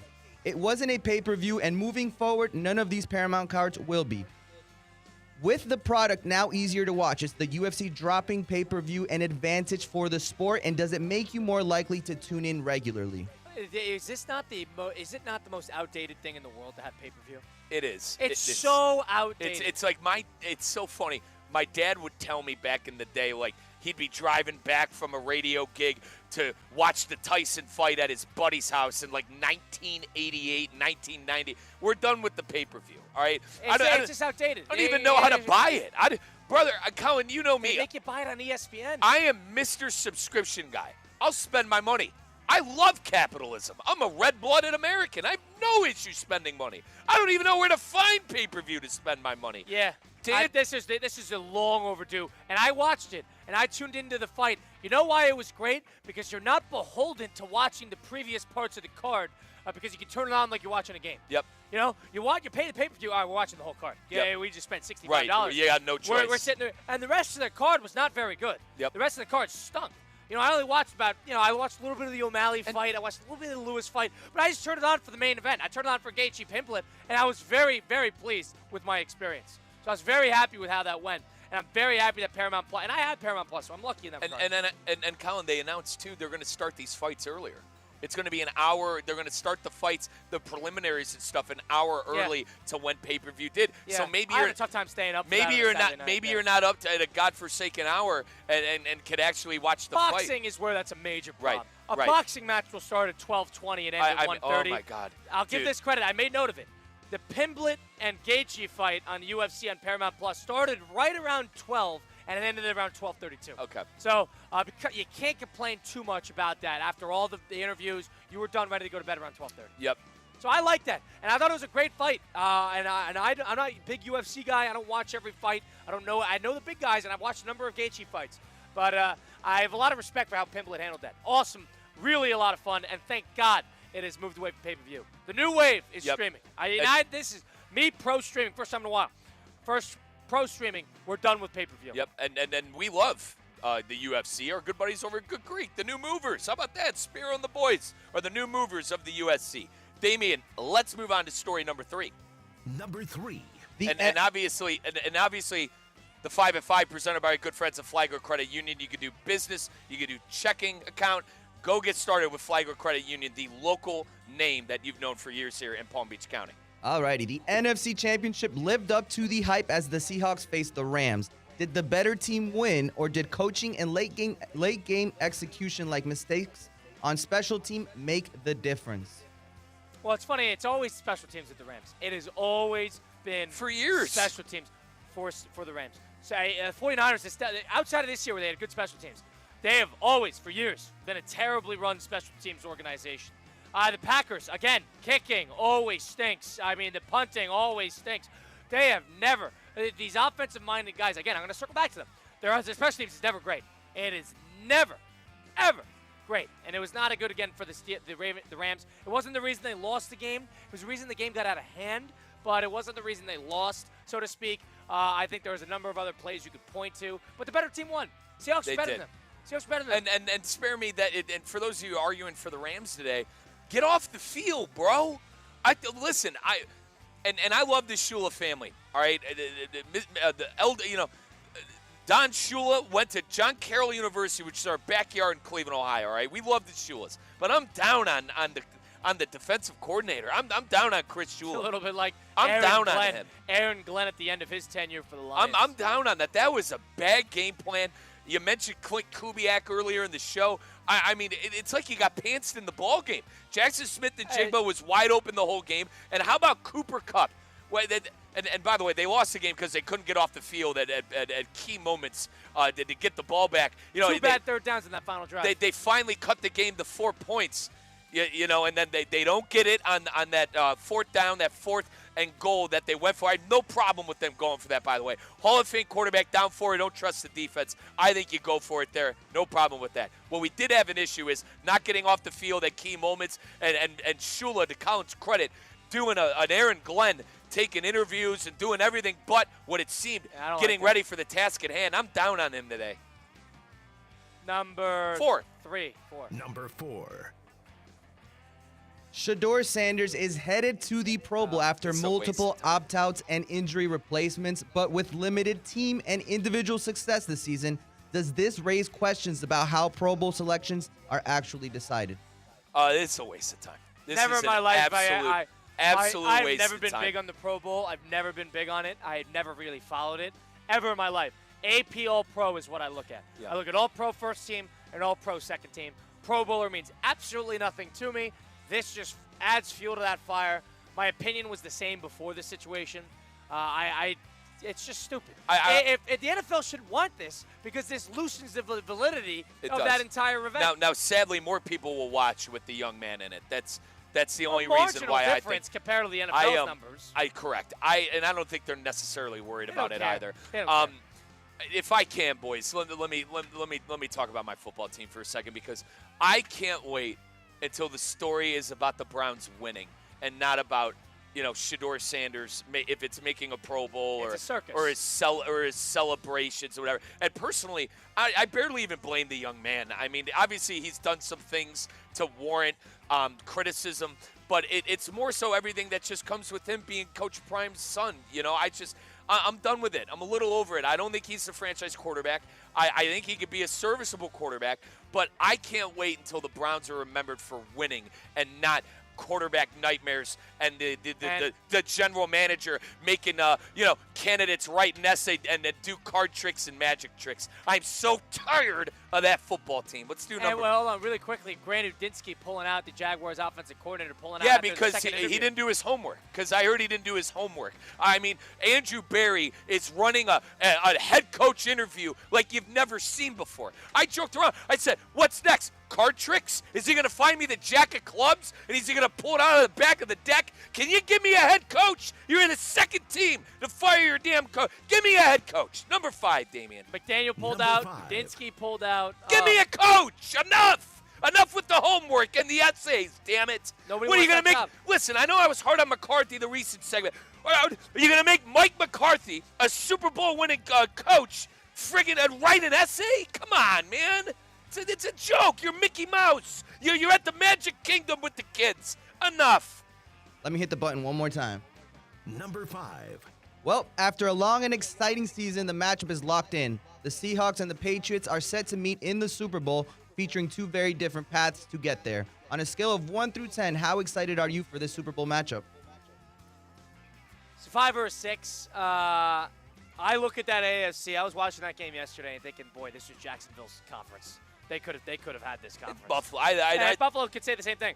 Both those teams could say, boy, and I think everybody was right. We said at the beginning of the postseason, I don't know if I bought it, but after watching what we saw the last couple of games, boy, I thought it. Yeah, and Kyle, I feel for your Jags. I more so looked at Josh Allen and the 4 turnovers he had in that same stadium. I cannot believe the Bills aren't in the Super Bowl. It should be Bills and Seahawks. But, you don't play good enough, you get burned. And then we had to watch Jared Cinnamon. Listen, it was a fine game. My Good big game. thing, I enjoyed it. Colin, It was a fun game. and I got to eat a crow here. Because I even said on Saturday, tailgate on Saturday, I'm dreading the game. I'm honestly happy it snowed because it made it fun, and in my opinion, it made it worth watching with a backup quarterback like Cinnamon. And then obviously Sean Payton not taking his points to go up 10-0 really juicing up the game. Hey, Dame, you there? I give this about a 2. I don't care about the Patriots. I am so sick of the Patriots. I cannot believe that they are in this game. I'm an Ohio man. I love Mike Vrabel. He's a Buckeye. But to hell with the Patriots. I agree. We're done with this Such a team. fortunate bunch. They are so due for You a did- beating. all right, They're so due for And then a I'm beating. sorry, Patriot fan out there, you didn't play anybody in the regular season. You played cheater, pumpkin eater, khaki pants Harbaugh, who probably didn't have the signals for the other team. You played C.J. Stroud, who threw 4 interceptions and played one of the worst games Colin and I ever saw. And then you played Jared Stidham, who had you dead by rights in the second quarter, and they didn't kick a field goal. I'm done with the Patriots. They're going to get their ass kicked, and I can't wait for it. Watch them compete Done in that with game. it. Unfortunately, watch them compete in that game. Done with it. Watch What? them be right there. Unless Trevion Henderson runs 2 50-yard touchdowns. Watch it happen. I agree. I'm not going to talk myself into it, but the Patriots have been just shrouded with luck for so long. I'm tired of it. Yeah. I can't say I'm overly interested in the Super Bowl matchup, but it's 2 big markets, and I think everybody's going to root for the Patriots. There's a villain in the game, and I like that. If there's a villain in the game, you can get behind it. Last year, there were 2 villains in the game. Now, I think a lot of people, unless you're a West Coast fan, can get behind the Seahawks. I think everybody wants to see the Patriots You lose. got Sam Darnold. I want a good game, and I want the Patriots to lose. Damien, you're surprised at my 2. You got Sam Darnold and the Patriots. Ugh. I got a root for Darnold. I'm in a shoot. I'm the one who told you a month ago Darnold will never be able to win a Super Bowl. God, have I been wrong. God, have I been wrong. Good for Darnold. I agree, Easy and I got to root get for behind. him now. Easy guy to get behind. I got to root for him Played now. a hell of a game yesterday. Played perfect. And you want to talk about a guy, another person who I'm out on. I'm out on that. Can we take that Seattle defense out of the Hall of Fame for 5 seconds? Can we take a step back? That was a really unsung part of the game. They gave up 500 yards. Oh, God. 480 yards of a total offense for the Rams. That is unacceptable. And the same way for the Rams, too. It was a tough look for Shula and the I Rams agree, defense but and that the Seahawks defense is not nearly as lauded as that Yeah. Seahawks defense. That Seahawks now, defense was the terrible only, in the game. I give them credit on the Stafford stop. That's it. They got to stop I before give, that. I give the Witherspoon. I give them that guy played unbelievable. Emmanuel coverage. was everywhere. Totally understand. But, oh, my goodness, Yeah. 27 points. And I Right. understand you got unlucky with Tariq Woolen and the taunting penalty, which was a good call. A lot of people said the taunting penalty was a bad call. They shouldn't call that in that game. You know, Tariq Woolen on that. Yeah. It was 31-20 Yeah. on 4th and 12. People thought that was a bad move. That was a good call. Guy was parading up and down the sideline, barking at the Rams. Hey, you got to call that. Are you kidding me? Call that 10 times out of 10.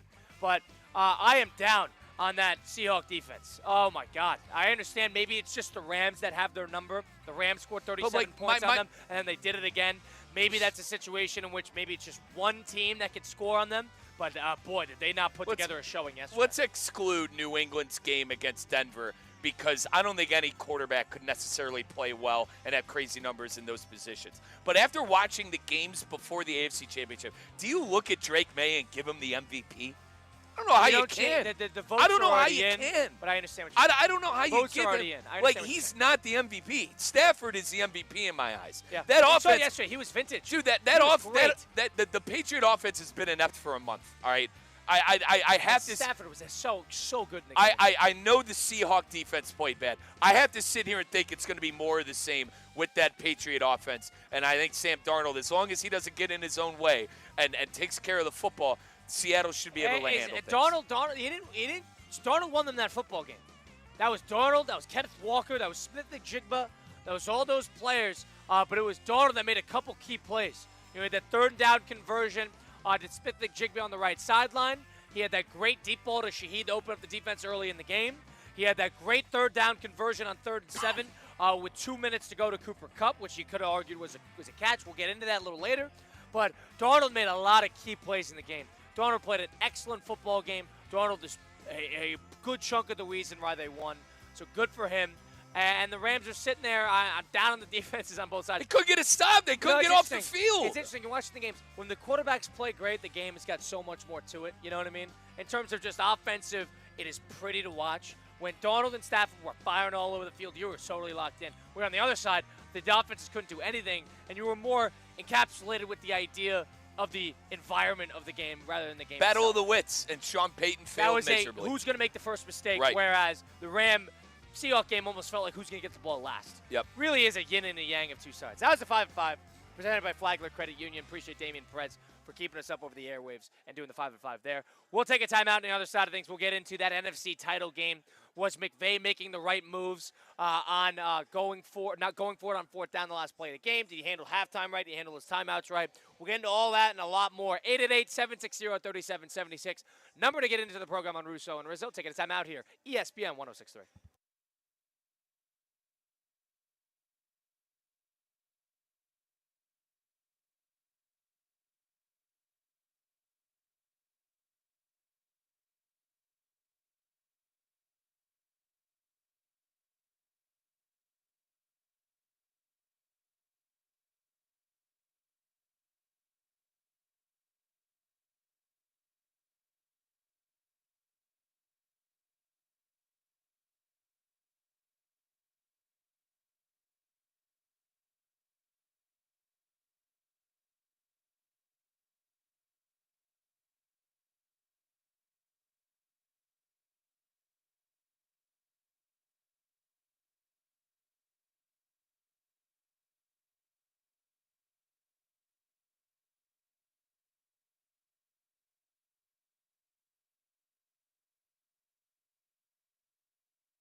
Sudden death starts now. Gotta be better than that!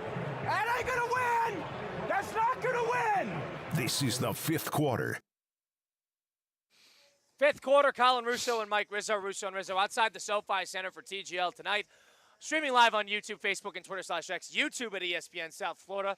Facebook and Twitter at ESPN West Palm. If you missed any of the program, go listen back on Apple, Spotify, wherever you get your podcast. Just go to Russo and Rizzo. NFC Championship game, 31-27. Seahawks take it over the Los Angeles Rams in a game in which the Rams had a couple opportunities, sort of let it slip away at a couple moments, but really it was the Seahawks showing a little bit of dominance, and especially offensively, and stealing that game, advancing to the Super Bowl. Tremendously well-run organization, a very underratedly It really well-run is, and organization. it has been for John Schneider, great general manager. And even before, you think of recently, you think of the Seahawks, you think of Russell Wilson, the Marshawn Lynch and all that. But even Hasselbeck, all right, Sean Alexander. I mean, they have had competitive teams for the better half of almost 25 years now. So I'm with Colin. I give the Seahawks a lot of credit. Very and underratedly. And how about McDonald? All right, they made every right move. Hear me out on this. It's like the Ravens, who had McDonald on staff. It's like they did the move of getting a Mike McDonald to be their head coach. Ravens. Yes. Well, because remember, Jesse Minter, defensive guy. Was also Mike the defensive coordinator for the Ravens before McDonald. So they Right. thought, we let two of these guys walk. Right. We need to get one of them back. Right. I agree with that. So I do think that was they the thought looked. process. And listen, I know it's not that they looked at him and said we got to do what the Seahawks do, but at the same time, it we can know work. this guy, we've had this guy, and we know these guys are successful. And yeah. even you get on me, and I give you credit for it because I am a bit biased to it. The head coach play caller, that's what I prefer, but it also proves that defensive guys still know what the hell they're doing when they're at the helm in the National Football League. And even, looking over on the AFC side of things, Vrabel. It's going to be Vrabel and it's going to be McDonald. It's going to be the first time a head coach play caller has been in a Super Bowl in a very, very long time. And McDonald folks. calls the defense, too. He's not like a CEO. He calls defense. Right. So he's the defensive coordinator in that sense. I agree. I'm very impressed with the Seahawks. They made every right move. I understand they had an offer out to Geno, and Geno probably had his choice whether to come back. That was the best thing possible for them, is being priced out by Geno Smith. They are very fortunate that the Vikings did not want to keep Darnold around, and they're very fortunate that Geno ended up taking the contract at the Raiders. If for somebody we could feel bad for, memoriam right now, of course, but for his career, is Geno Smith. Geno Smith was there. They were middling. McDonald is sort of figuring out highs and lows. He leaves. He goes to a team that becomes the eventual number one overall pick to get his replacement. And they get Sam Darnold on a bargain of a deal. 3 years, $100 million, whatever it is. And they're going to have him for the foreseeable future. I'm not saying Darnold's the reason they're winning, but Darnold clearly can do it. He could clearly win the game. They're favored in the Super Bowl for a reason, and they got him on a bargain. They made every right move. They drafted Nick Imanwori to be their Kyle Hamilton. Defensively, Jackson Smith-Njigba blew up at the exact right time. Kenneth Walker's always been underrated. They got a good offensive line. They got an excellent defense. They made a lot of good moves getting into Marcus Lawrence. I really, in terms of roster construction and right guy in at the right time, Seahawks are the perfect storm. They're a perfect storm. And I question Darnold at every turn, specifically the Thursday night game. Okay, he deserves it. That great Thursday night game when they beat the Rams. I said they won in spite of Darnold, and I still stick to that with that particular ball game. But last night, all right, big reason they won that football game was because of Sam Darnold. I could say one of the biggest reasons they won the football game was because of it. It wasn't because of the defense. All right, Colin's right. We're down. We're down on that Seattle defense today. All right, we're down on that operation after watching Stafford gut him for about 500 yards. The one thing that you look at with Seattle in that game and go, wow, I don't think any of us expected that, was Sam Darnold having an absolute masterclass. He is, when they have lost games and looked bad this year, he has been one of the number one reasons why. He made all the nice throws. Him and Clint Kubiak were on the same wavelength as far as, I think, scheme, what Seattle wanted to do. I mean, we had Jonathan Zazo, the voice of the 305, on earlier in the show. He said, guys, Jackson Smith-Njigba was wide open the whole game. I think that's scheme. I think a lot of that is Kubiak having these guys run the right routes and really having a masterclass against against that Rams defense with Shula.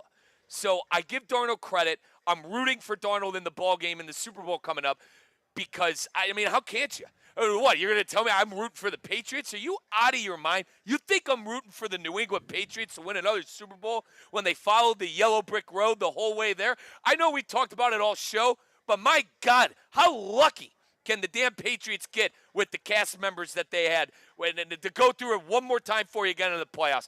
Cheater, pumpkin eater, Jim Harbaugh in the first round. C.J. Stroud having one of the worst performances we've ever seen. And then Jarrett Stidham. Enough. Do you think McVay handled everything in that game properly? Outside of what we talked about when he wanted to challenge. In mind. So for me, it's like it's when he couldn't decide if he wanted to challenge the Cooper Kupp That's first down. confusing play too. I agree. That's the one I look at him and go, all right, what are we doing here? You're burning clock. Are you going to challenge? Are you going to save your timeout? I get on him for that. I do not get on him for fourth down. And listen, if he would have taken the points with the fourth down in the red zone with 4 minutes to go, if you take the points when you get the ball back with 25 seconds left in the ball game, you just got to go 35, 40, 35 yards and kick a game-winning field goal. I get all that, all right? But you have a Hall of Fame quarterback in Stafford. You have weapons all over the pitch, all over the field with Devontae Adams and Puka Nacua. All right, no issue with that. That is the lone moment where I will give Seattle credit, specifically Witherspoon, who basically face guarded Devontae Adams the whole time, or was it Puka in the back of the end zone? Whoever the receiver was, Witherspoon face guarded him the whole time, played great defense. The only thing I could really get hard on McVay for was where if he couldn't decide if he wanted to challenge or call a timeout. Did a terrible job, too, McVay, at the end of the first half, where they finally get a touchdown drive. They take the lead 13-10, and they even force a stop. So they force a stop for the Seahawks. Seahawks have a terrible drive, and the Rams get the ball back with 2 minutes to go. All right, they get the ball back 2 minutes to go. Seahawks still have their 3 timeouts, and they run one run play. They let the clock run a little bit, and then they throw the ball twice and give the ball back in about 38 seconds. Then that's when the Seahawks got the ball back and flew down the field to Jackson Smith-Njigba, wide open all over the field. Clock management-wise, I thought it was more important to make sure the Seahawks did not get the ball back or at least burned a lot of time. It's not a well-called drive, and it was not a well-organized drive because it gave the Seahawks not only a chance to double whammy them because they got the ball first drive out of the third quarter.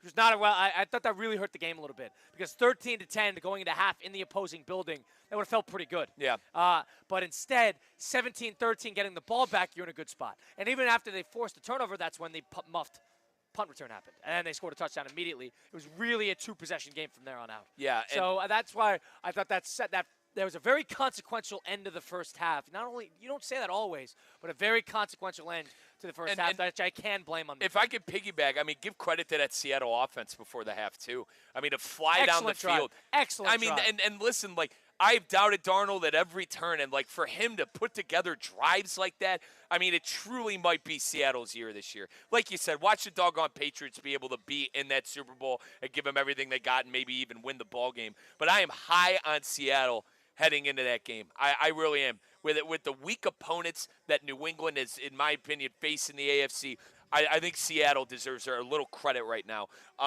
Colin, the punt, man. What are we?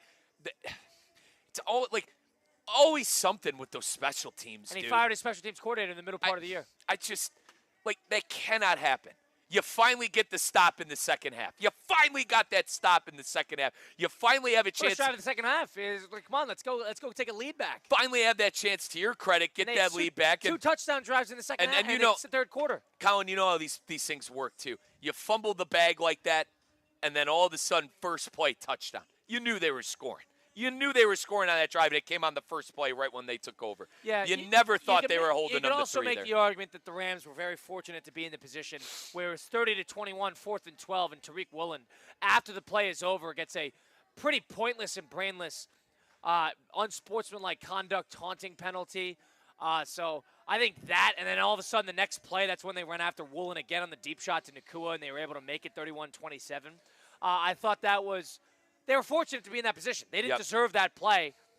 Now, there's a couple drives early in the game. You know what I also say? It was a well-officiated game. They missed one face mask in the second drive of the game when the Rams were forced to a field goal. They could have gotten a touchdown there. It would have been first and goal from the 7. Yep. But missed the face mask. Outside of that, I thought they got the cup call right. I thought they actually they handled out the timeouts well. I thought they handled the no challenge well. It was a well officiated game, I think they knew. And the taunting was a good call. They knew they had to do that this weekend after, if we agree or disagree, the Buffalo debacle, the Buffalo and Denver it was debacle. just a well officiated game. Yeah, it was a well officiated game. I rarely say that, but when you don't notice officiating that much, that's when you know it's a pretty good game. Yeah, and I look at the Rams with all that firepower, and I mean, how about Devontae Adams and the season that he had? I was very surprised they weren't able to win that game, use their experience, and to get over the finish line, especially with how great the first two were, right? I mean, that was the rubber match. That was the game to set things straight and find out who the better team was. That's why you got to give Seattle credit today. Even if you are a Ram fan, you got to give Seattle credit because you couldn't pick up those you couldn't get off the field when you needed to. How about Durant, that poor DB? Cooper Kupp, they picked on him the entire final 4 minutes of the ball game when they couldn't get off the field. So they turn the ball over, and then Seattle takes over, and you have those crucial third downs. I mean, and Durant, the Kupp, every time Durant guarded Kupp, something happened. If it was the first down and if it was the flag. And how apropos for Cooper Kupp to be a main reason, not the reason, but a main reason they're going home. You thought that was a fair catch? Yeah. That was the one thing that McVay could have. That's where McVay screwed up. It was the first down. 2.5 minutes to go. You have 2 timeouts to go. It's a first down play. It's about 2:40 to go. I've had to double check. 2:40 to go, and Cooper Kupp gets the first down on 3rd and 7. You don't need to call a timeout there. You don't. But he took a long time because he's waiting for his guy to check the replay to tell him if it's worthy to challenge or not. Kills too much clock. Has to burn a timeout. Then he got one. Probably cost him 30 seconds in the game. Right. Because they did get the ball back with about 30 seconds to go. No timeouts. But you probably did cost them because you don't want to call a timeout on a first down play. You want to wait until you get a good first down stop. That's when you start to use the and it stinks when situational football really kind of goes off the wayside on those third downs, right? I mean, in that situation, you had to get off the field, and you burned a timeout already. You got one left. You're banking on the 2-minute warning. It's just that's why you give Kubiak and company for Seattle credit. Hey, that end of the game. You wonder why Jackson Smith-Njigba was open. It's not because of Smith-Njigba. It's because their offensive coordinator. Right. It's because Clint Kubiak was tearing him up all game long. And Smith-Njigba was an excellent player. But when he's wide open, that is Darnold throwing him open, and that is Clint Kubiak scheming up the right offense. Did you see his one-handed catch was pretty unbelievable? I mean, hey, he's a great player. I'm not doubting he's a great player. I'm just saying know. when he's wide open, it's not because of the route running. It's because that's why I thought the offensive game plan is excellent. I thought poor Shula got pantsed a little bit, and he's probably going to be a great head head coach. Both defenses. I mean, Mike McDonald called them defense. Guys, they got 500 yards of offense. He held them to 2 field goals in the first 2 drives, and you missed a face mask. They would probably give them a touchdown. Is it fair maybe for some to say, because I have seen this, it was just one of those games where defense was kind of optional and everyone was throwing it around the pitch or around the field. Keep on saying pitch. I'm sorry. It was in one of those games, Colin, where it was, You think McVay made the wrong decision not going for 2 after they get the touchdown to make it 27-31? You could have made it 2. You get a stop and you field goal to tie. You think he made the wrong decision? Seems a little data-y to me. I don't know. I'm fine with him taking it. I'm fine. I'm 4-point game fine versus with 5-point game. The one argument you can make is if the Seattle Seahawks went down the field, there's plenty of time. If they went down the field and got a field goal, you'd have to score and then get a 2-point conversion just to tie. There's no way to win. Do you want to know why I don't mind it? If you told Sean McVay you're going to be fourth and 4 with a chance to arguably win the ball game down 4 with Matt Stafford at quarterback, you had a chance to win the game. That's why I don't mind it. Yeah, maybe I'm ultra That's why I don't mind it. My gut told me to kick it. My gut told me. I understand. I'm not killing him for it. I'm not. You had a chance to win the game. That wasn't the difference between winning. I would have trusted my defense. But you give it up. That wasn't a difference between winning and losing a game. You had a chance to take the lead with 4 minutes left, and I you just couldn't like do the it. idea of Hall of Fame quarterback. I like the idea. See, here's the thing. You can't. I'm not going to revisionist. I'm not going to go after him like I went after Sean Payton, because the way I looked at it, the way I felt about it in the moment was, this has been an excellent drive. Stafford's been vintage. You want to capitalize on this. I just felt they took 7 minutes off the clock. It was important to get points. That's what I felt like. It was important to just at least get a grade on the paper. Losing it on 4th down, the drive sort of just gets thrown to the side. So I know that the field position's a lot better for Seattle, but you need a stop anyway. If you go for it on 4th, you don't get it, you need a stop. If you kick the field goal, you get 3, you still need a stop. So I would be I was just thinking in the moment, maybe kick it, go down 1. have a little bit of forward momentum, and trust your I- defense with no. 4.5 minutes, but 3 if I could- timeouts. They get 2 or 3 first downs that they have to spare, and they still ended up getting the ball back. You had to kick to win. If I could push back, Kyle, did you really think they'd be able to get a stop after watching Seattle's off? That's my thing. Like that's why I did not care. Was because They didn't kill him in the fourth quarter. couldn't stop him but all it was night. the third quarter they were blowing up. Yeah. I understand. I do. That's why I'm not killing him for it. Right. But in the moment, the Ram defense got a couple key stops in that fourth quarter. I thought maybe in the moment, why not give him a little bit of trust? Now, if you're McVay and you're the Rams, Stafford, by the way, announcing he's coming back. I think you got to take it. You really one of these years because last 2 years now the Rams have lost in the NFC Divisional. Yeah, so divisional last year, but I think you're kind of not wasting Stafford. You already won a Super Bowl. It's already been a success, but you want to take advantage of Stafford playing at this level with the little amount of football that you have left. I got to think that one stung McVay. I got to think that one really stung McVay yesterday. Stafford had the best season of his career. There's no doubt about that. And then All things considered, big game player, tough schedule, road games, good in the postseason, didn't get any home games in the postseason, played great in that last game. That is as good as you'll ever get Stafford. Stafford is rarely healthy at the end of the year. That was as healthy as he's ever been. That was a situation in which if there was a time and a place, it was then. The Rams were the most fun team to watch in the playoffs. That Panther game, They the were always Bear a good game, They hadn't played that great. game yesterday. Right. They hadn't played great really since that Thursday night football. Yeah, I said, Bryce Young was dicing up that defense. A great stop there on that first drive of the fourth quarter. Agreed. Against Bryce Young. Agreed. That was a big stop. I Big agree, stop. but at the they only same, needed a field goal to tie. How the hell is Bryce Young doing that against that defense? And then you Hold on. fast. Share some respect. You love Bryce Young, and then the Bears. Listen. The Bears had some mojo, man. I don't care what any of y'all say. The Bears were a fun team. They had their way for a bit. They got the turnovers. That's what the Ram defense. They were able to get the turnovers from Caleb. They turned him over 3 times. I think that's why they're able to win that ball game. I believe that was after not Durant playing too well. on the Colt Kmet 4th and 4. Yeah, I believe that was Durant. And then he got burned against Cooper Kupp in the he's championship had a bad game. stretch of games here. Yeah, so. The defense they were didn't do fun. I thought they the didn't Rams do a were terrible job because they were good on 4th down last week. Here's the thing: that defense has been on and off. Think about it. They got a 4th and 4 from the goal line. The Bears went for it down 17-10. They got to stop, and then it was really the offense that was conservative. Oh my God, the offense was too conservative, trying not to win the game. And then all of a sudden, the 4th and 4 happens. That's just such a freak play. I give the defense a little credit there, but I agree. Terrible game yesterday. Yeah. And you got to think if you're McVay, there is. Go find the best special teams coordinator in the league and let him run his show. You know the kind of guy McVay is, too. You know that is pissing him off today. It's every year. That is pissing him Your off special beyond teams belief. is such a joke every year. He cannot. I know for a fact the way he is, how McVay lives and breathes football, he is so ticked off about that. Yeah. He is going, how in the hell am I fixing this operation with the special teams? Totally agree. Down on the special teams of that team. But nonetheless, Mike Rizzo, Colin Russo will take a time out here, close things out on a Monday edition of the program, Monday, January 26, 2026. Colin Russo, Mike Rizzo, Russo and Rizzo, ESPN 106.3.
Overtime continues.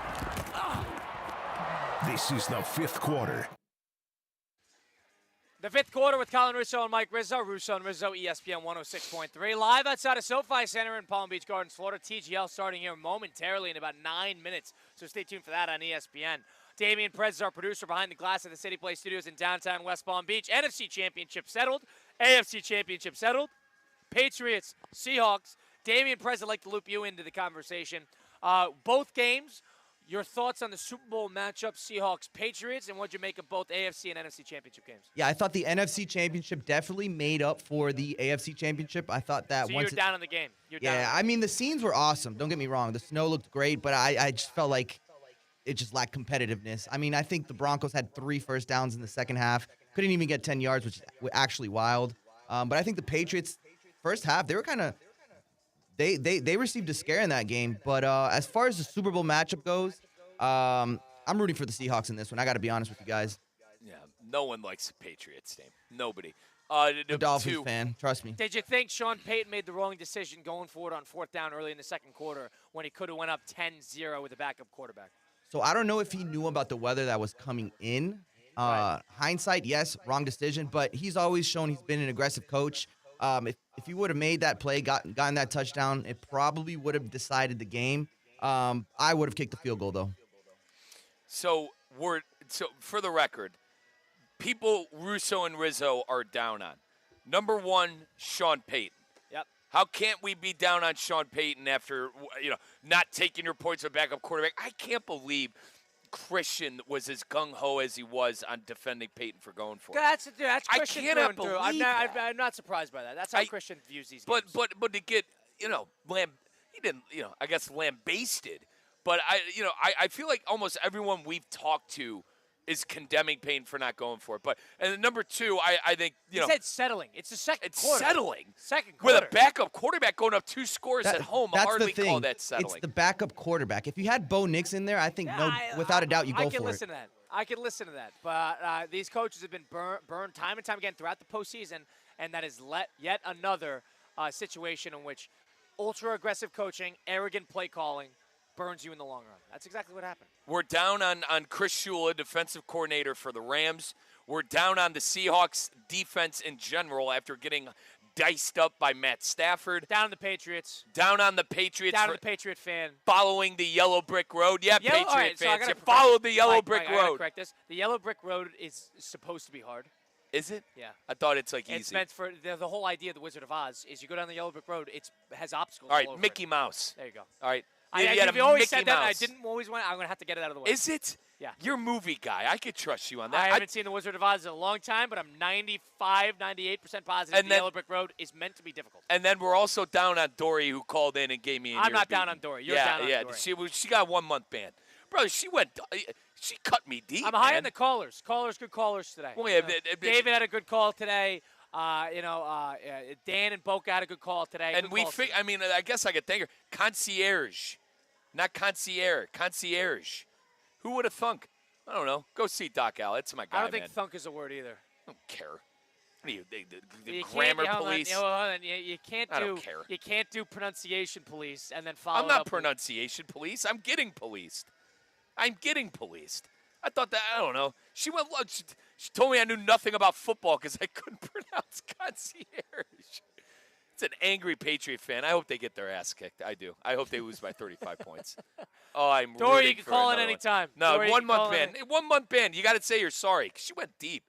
She went way too deep on that. She I don't didn't know. go deep. She Yes, said she you did. mispronounced the word. And said I don't know football and that I'm getting paid a lot of money to talk about it, and I'm basically an idiot. Yeah, no, she went too deep. Devil's We're down on- advocate. She's been we're hearing down on all that. week I'm how the down on that. Patriots got lucky. So Well, they did. Add They another did. one to the list of people we're down on. Steve Politzino, the Good Karma Brands president. Uncle Steve. We're in down on trouble. Steve. Listen, if we win tomorrow, Youth basketball we're in best of trouble. 3 championship series.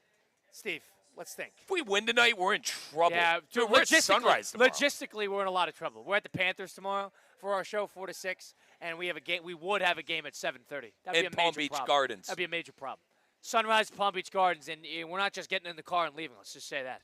So Yeah, that'd be- elevators, suitcases. suitcases, multiple trips. We lost our intern, so we're down a hand Correct. tomorrow. But Our intern's fine. She's not Listen, coming. let's just say that Panther operator. We do a lot. We do a lot there. All right. We could have used that damn intern yesterday. Could have had a hand. Or today. Or We're tomorrow. in a lot of trouble. See what happens today. Youth basketball. We get a game at 7:30. Our semifinal, the 7th and 8th grade boys. Mike Rizzo, Colin Russo. Appreciate Damon Perez helping us out. We'll see you next time. It's been Russo and Rizzo on ESPN 106.3.